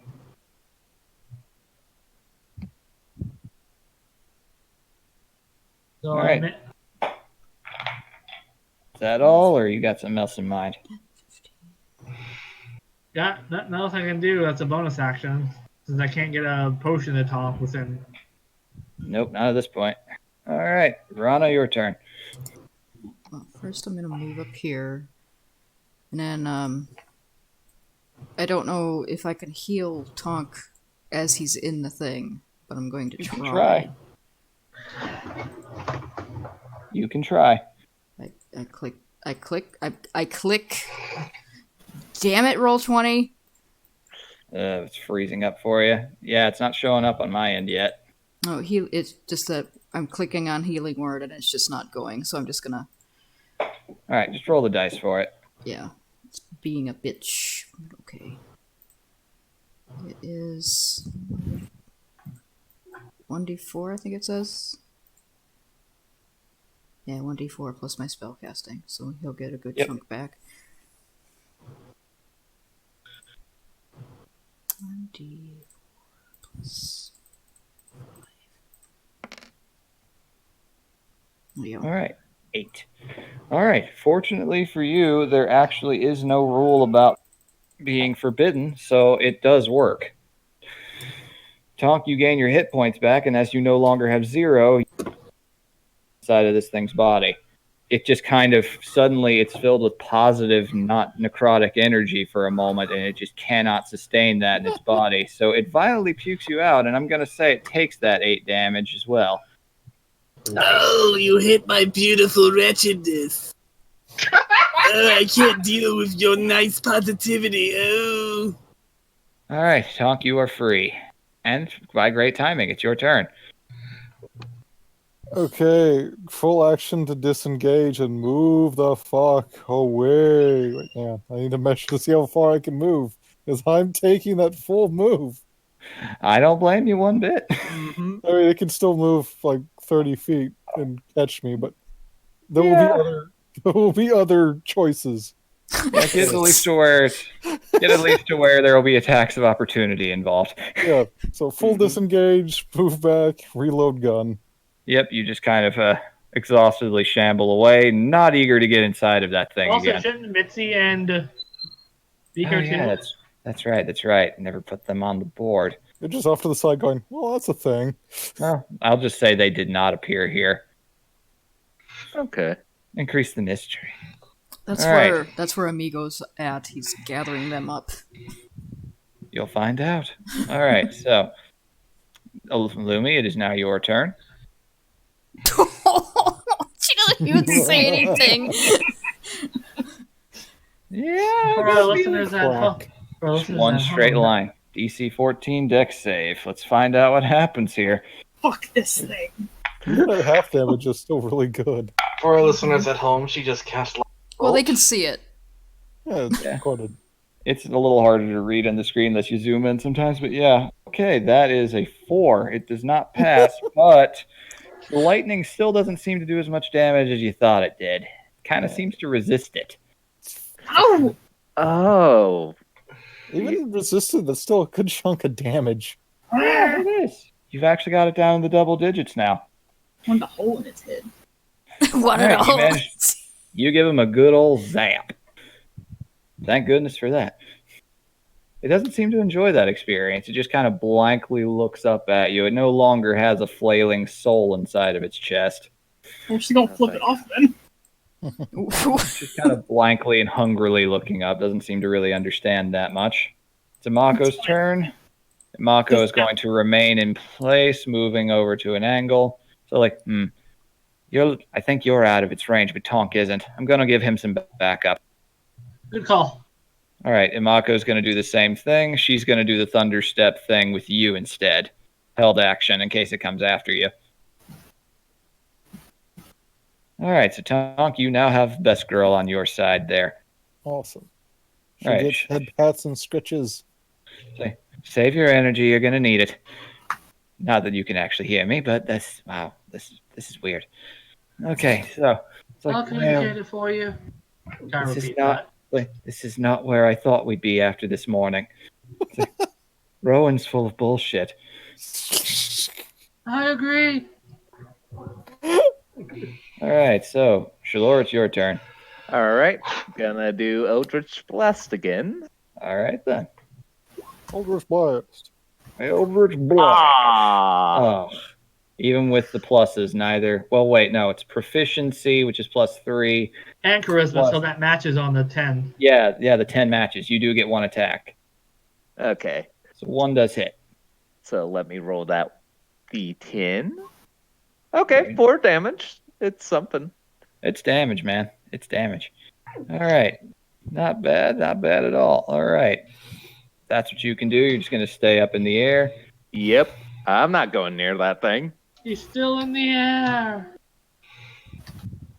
All right, Bruna. Whatever you just did, you will not do it again. And for that second attack, I would like to grapple him. All right. Well, there isn't that one there to deal with, but I'm amazed by the fact that those are mirror image rolls. All right, so we'll deal with the nat 1, but first of all, let's roll to grapple. Roll an athletics check. I'm gonna say with the nat 1, you'll have disadvantage on it. So that's an 18. Yeah, still an 18. I mean, this thing's strength is no joke, but it rolled a soft 20. Just barely manages to overpower you as you rear up with your legs, attempting to pin it down. It just kind of pushes you back a little bit with its long, bony, knobbed hands. Like, no, get away. Personal space. You. Gross. All right. Now, that one attack did still hit, so you can also do damage with it. 9. Not bad. Nice. All right. You do some good damage to it. All right. It is going frustrated at these two big fellas hitting him really hard. It's going to take one swing at Grosk. Ew, that's a 27. Oh, that hits. It sure does. Damn. All right, then. All right, that's 10 points of slashing. And on top of that, the necrotic damage as well. Can I try cutting words before it actually hits? It was a 27, but, I mean, if you I is know. that a D8? I believe it is... No, it's just my bardic. That would not be enough to do anything. That wouldn't. Unfortunately. Shame. I really would have liked for that to have worked. All right, here we go. So 10 points of slashing and... And what? I'm counting. Yeah, that's 10 points of slashing and 25 points of necrotic. Fuck, that necrotic damage. And then it's going to take a swing. Takes a swing at Bruna after that with the other hand, and a natural 20. Damn it. Oh, God. Oh no. Bruno's just dead. R.I.P. That's one hit. Bring it. Yeah. He Okay. only needs one. Trust me on that. All right, that's 20 points of slashing. And now for the necrotic. All right.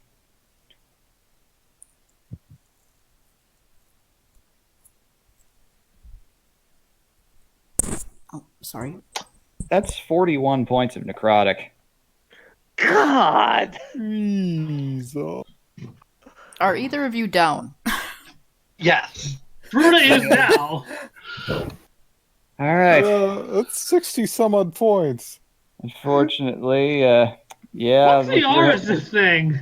I'll tell you later. Oh, lovely. If there's a 11. waiter. 11. Oh, there'll be a later. Actually, it's 13. Since we're At the metagaming end, now. Vagan reveals his secret plan to end the questing beasts early.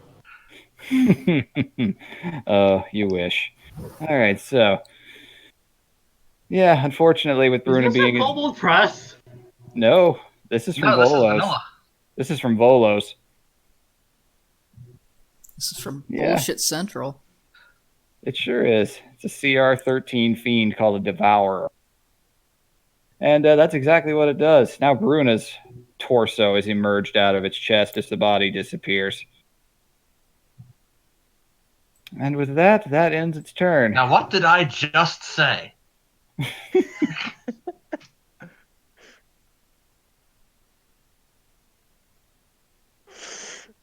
It's like it has no concept of remorse. It just did it again. Grosk, it is your turn. Cool. Let's hit it really hard. Great call. Ooh. Again. Jeez. Jesus. He's It's like it mad. knows. She's mad. I'm just Okay, gonna do yeah. that second attack too. Yeah, both of those hit. That's If you a good burn check. action surge, you can attack 2 more times. Damn straight I am. Hell yeah. All right, one of those hits. So, yeah. Okay, give me a minute here to do math. Those are some solid hits of the glaive, and with the nat 20, I will be doing an awesome roll alongside that. That fucking glaive, man. All right. Chunk of damage. You're the one who gave it to us. Yeah. And it's almost How like we all naive. gave it to the fighter. Yeah, you did. Okay, yeah, that is a solid dose of damage there. So we're going to roll an awesome roll. Come on, 100. It's a 94, so pretty close. Okay, yeah, you managed to get Bruna out. Still unconscious, but out. Good. She's on her back and her legs are just all clenched out below her. Aw. Well, enjoy that, guys, because I'm pretty sure the next hit's gonna kill me. All right, Kyra, your turn.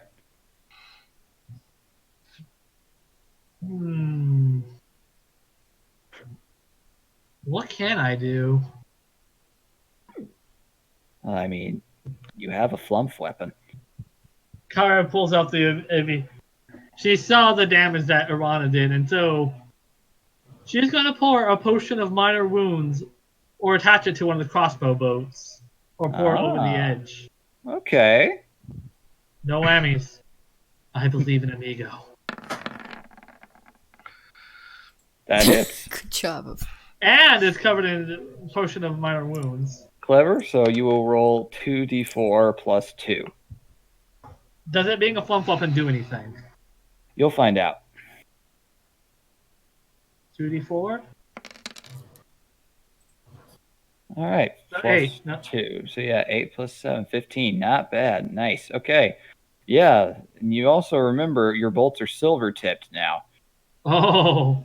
Amigo did that particular thing. And now that you've actually managed to hit it with that flump weapon, something happens. Something interesting. Something very interesting. Okay. Shalor and Lumi, you two are highest up. Roll perceptions for me. Alrighty. Let me just roll that nice perception. Ooh. Perfect. All right, Lumi, you're a little too distracted by just all pissed. the grossness going on. You're just seeing red right now. Shalor, you look up at the sky, which is normally a volcanic, smoky hellscape, even of itself. It's clearing over exactly where that thing is in a perfectly sized little hole that is starting to get bigger. Oh shit! Are we getting a flump equivalent of a colony drop? Quite possibly. All right, so say fresh on amiga, fresh on amiga. And I will grant Bruna and Grosk, since Bruna's unconscious at the moment. Grosk, you may roll an athletics check to attempt to move Bruna out of the way. You might need it, assuming Shalor with that nat 20, I'd say, would be able to tell you. Yeah, Grosk, move Bruna! He shouts. Okay. Yep, you do so. Yeah, the two of you just move the fuck over here. This thing's just kind of ambling away. It's not going to attack of opportunity you because this is kind of a cutscene. Ooh.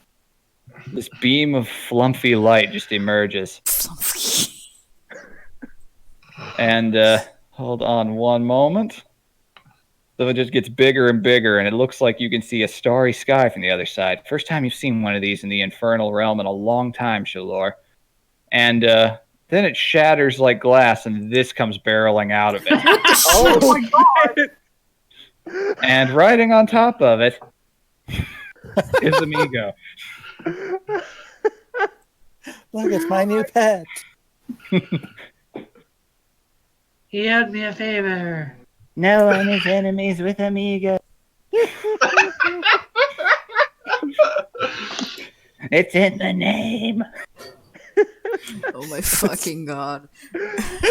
Alright, so Alright. just this colossal, hundreds of feet long, kaiju-sized monstrosity just barrels down, just collides into the earth, just completely atomizing this thing from existence. Woof. It's like, there you all are. I finally found you. Thank goodness you used that weapon, or Chumbles and I would never have managed to spot you. Where's Mitzi? It's like, oh, she's back in the flumper ship. You guys are the only ones that got tossed out. Oh, Lucky. okay. Sorry about that. Chumbles here was hungry and had a toothache. We're friends now. Too good. Alright. That's good to hear. Onward, Chumbles. I Back to imagine the- all us there just sitting in the tower that just sees this in the distance happening. Yeah, I just wonder all what like, Amigo's up to. it's like, huh, is that Amigo? Yeah, he's What's it just been? shoving the third pineapple up King Kiratus' ass. He's like, huh, is that Amigo? It's like, oh damn, haven't seen him in years. It's like, huh, is that an astral drone? Oh shit. Onward, Chubbles. Back to Flumper space, and you all just float back up into the cloud. We must go. This Your might as well people fucking need happen. you. All right, so you guys are back in Flumper space once again. That whole little weird ass encounter reminding you and just really setting in stone that you don't blame Shalor at all for leaving home. Home sucks. So, Damn straight. Just blame him for being a post-kobold. At least I have style. Fuck you! well, there's an initiative roll right there. Civil War. Roll this. Questing Beast, Civil War. All right, so you guys Fuck are back in the Flumper fuck you, ship. I'm gonna pull a full and sit this one out. So you guys are back in the Flumper ship, which has been fixed with duct tape. Alright. Okay. And Chubbles, the Astral Dreadnought, is flying alongside you guys, just enjoying the ride. It's like, we're friends now. It's great. It's like, I can't wait to show him to all of my other friends. I heal Bruna, by the way. That's a good idea. Hold on. Boop. Amigo brings you back up to full. It's like, that one's on the house, considering, well, that was my bee. Okay. I did not... Did we win? Yes. Yes. You killed it. Mm-hmm. In a manner of speaking of, we were there. You managed to strike the killing blow. What'd you say to me? Is everyone okay? Not the monster, it is dead. Mm-hmm. Quite Yes, dead. We're all fine, Himako says, thankfully. Good. Thank- Good. Well, I hope Could that's the the dog last. always talk? And here, yes, everyone can hear Himako. Like, that's just how it works in flumper space. Lord. I don't have to question anything anymore. You guys chose the fast travel option. That one came with the hardest in combat encounter. Holy shit. You wait until Kyra hits the broadside of a barn. Yeah, you're right. This is the hardest combat. I mean, you're not wrong. I'm sorry to throw you under the bus, but I mean, you're not wrong. I think we had to get him down below a bit of hate. You did. There was a HP. threshold there. Okay. But yeah, there was a threshold there. Ooh. Otherwise, it was actually the I believe it. I mean, did it. I believe. Like, that's okay. Amigo believes in all of you. I feel strangely unclean. Yeah, you'll get over it. Mm-hmm. You're lucky. The Infernal Realm's going to heck in a handbasket. And how? Ain't it already that? No, it's going worse. Going I towards. blame the Republicans. Oh, that's exactly what it is. They're called God angels. damn it. Whoa! whoa. Oof, shots Poor fired. management of resources. Wow. Yeah. Jesus. They keep promising tax cuts to all the poor individual souls out there and making things better and great again, and it just doesn't work. Yeah. False hollow promises, just like all of them. It just speeds up the fires. No wonder the devils rebelled. Well, either way, that's enough politics talk. We don't tend to do that in Flumfer space. We elect by commune. We're technically an anarchy. I'm not surprised. And as you guys move into a brilliant, beautiful nebula of space and time, just everything swirling by, seeing these bizarre still GIF images of things moving about, Troubles the astral dreadnought veers away, flying off into the void, Amigo waving by, saying, "See you at my cousin's bat mitzvah." Alright, so we should be getting fairly close to your destination. Travel through Flumper space is nothing short of an adventure. But I'm afraid it must come to an end soon. It's been an honor traveling with you. Next time I'll be sure to research what creatures are going through mating season right before they're on the route we're taking. Thank Just you. next time, maybe let me know ahead of time. I didn't exactly prepare. But that's Rowan's fault, not yours. You didn't know. Yeah. Fuck Rowan. Turns to the abyssal dreadnought. Put a sock on the door next time. No. You just hear cosmic whale noises. No.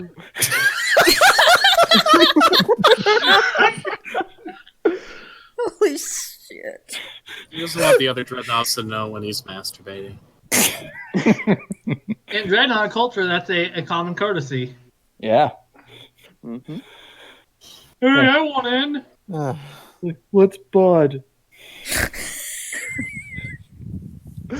God damn it. All right, and just as suddenly as all the traveling begins, it all stops. And reality just slowly reforms around you, like reforming glass in reverse.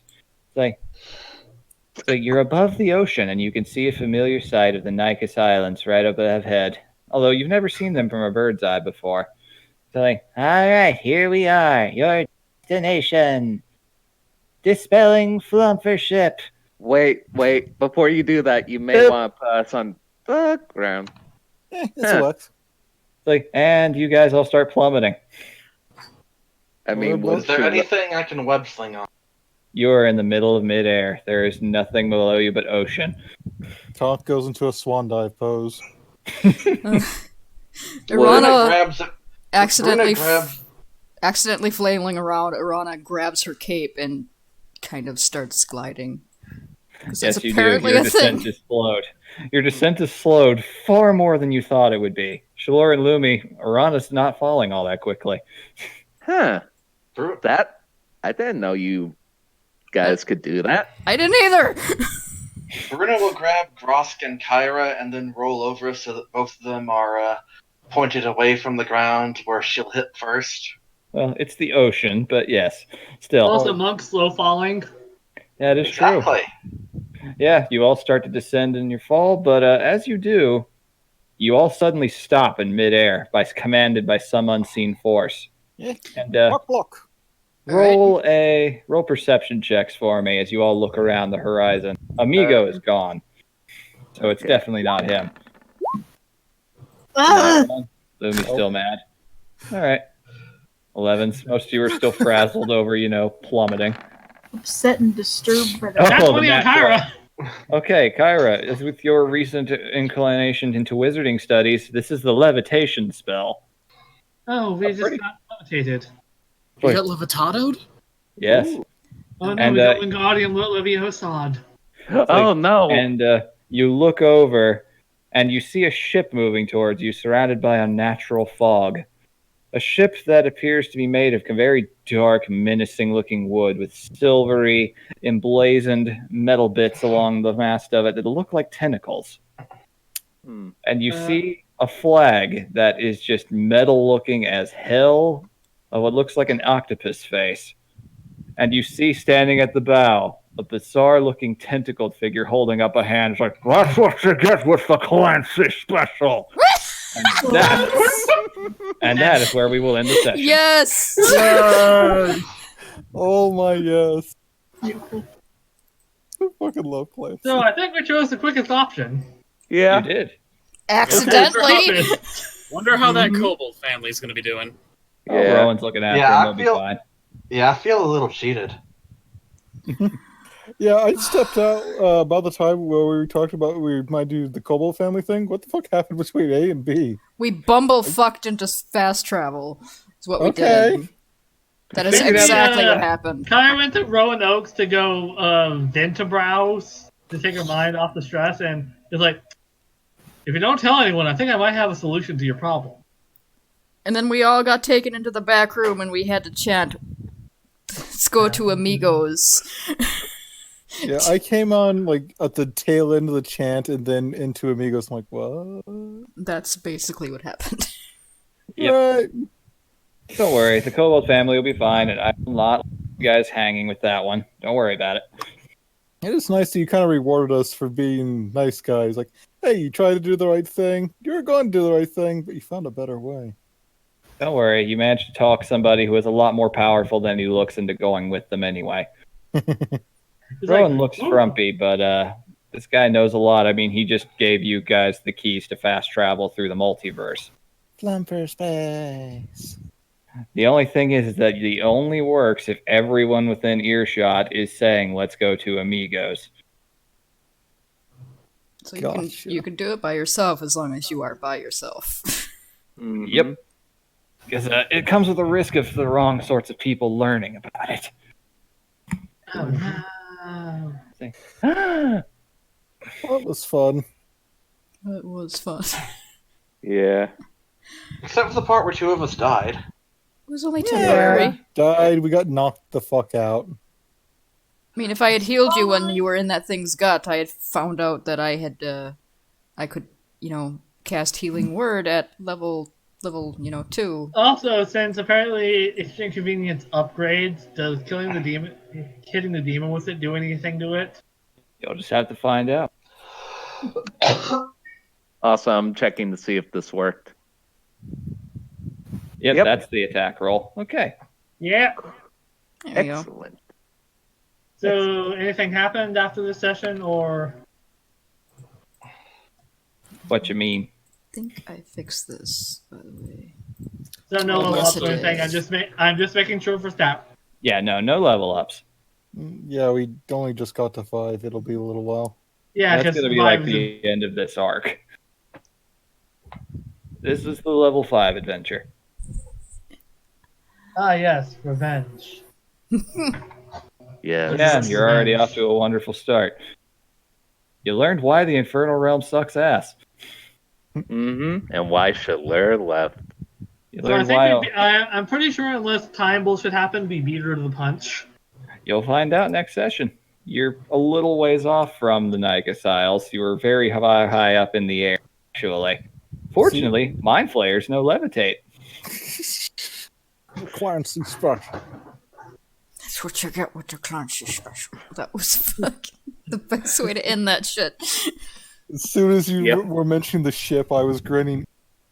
I was like, is this the moving picture? I said, yes, it is, you Yep, bastard. that is the moving picture ship. Is it really Nice. called that? Yeah. Oh, I apparently missed that. Yeah, his ship is called the moving picture because I'm a Oh. shit. That's- All from that's the amazing. opening line of King Kong.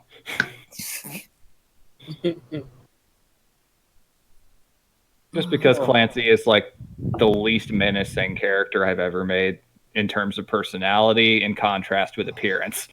Hmm. Clancy is a sweet bun. He is just, there is no meanness in him at all, but he looks terrifying to most people. Yeah, I don't know. I love him. So yeah, you guys just got rescued by D&D Davy Jones. Oh yeah. I was about to make the Bill Nighy joke. Yep, only real difference is that he sounds like he's voiced by Richard Nixon. Just because that image is funny to me. So we had a choice. not a squid. So basically, our choices was eventually is Dax or Clancy. Yeah. Don't worry about it, though. That would have been a very fun quest line, but the Rowan one was the one I was kind of hoping you guys would take. That kobold family will be fine. You'll find out what happened. Don't worry about it. I'm not going to dangle something that enticing in front of you and not do something with it. You had the perfect us bait, and you know it. Mm-hmm. He does know it. That's why he's so pleased with himself. Yeah. So yeah, we're also out of debt and might come up with a major windfall after this. Yeah, I mean, don't get me wrong. Had you gone at least paid for the ship, you could have paid that off with one good solid adventuring haul, but you would have lost all rights to everything you got. Yeah. Which, when Yeah. you're running a museum, that's kind of a cock punch. Yeah. Now all of it is yours. So yeah, I'm glad you guys chose wisely in that regard. It was a tricky situation. I'm glad you all considered your options. And either way, the road led to Clancy, because I knew that's how it would go. All roads lead to Clancy. Damn Clancy straight. leads to all road. Clancy is his own road. He forges his own path. He's a trailblazer. He also talks about himself in the third person sometimes. From the dusty mesa, a looming shadow grows. I love how in every other D&D game, like mind players are. Yeah, every mind player we met in this game have been really fucking chill. Well, yeah, I love them. You'll Yeah. meet some bad ones eventually, but the idea of reformed mind flayers is something I find very appealing. I understand. It has all the appeal of formed vampires, but with squid stuff. Exactly. Objectively better.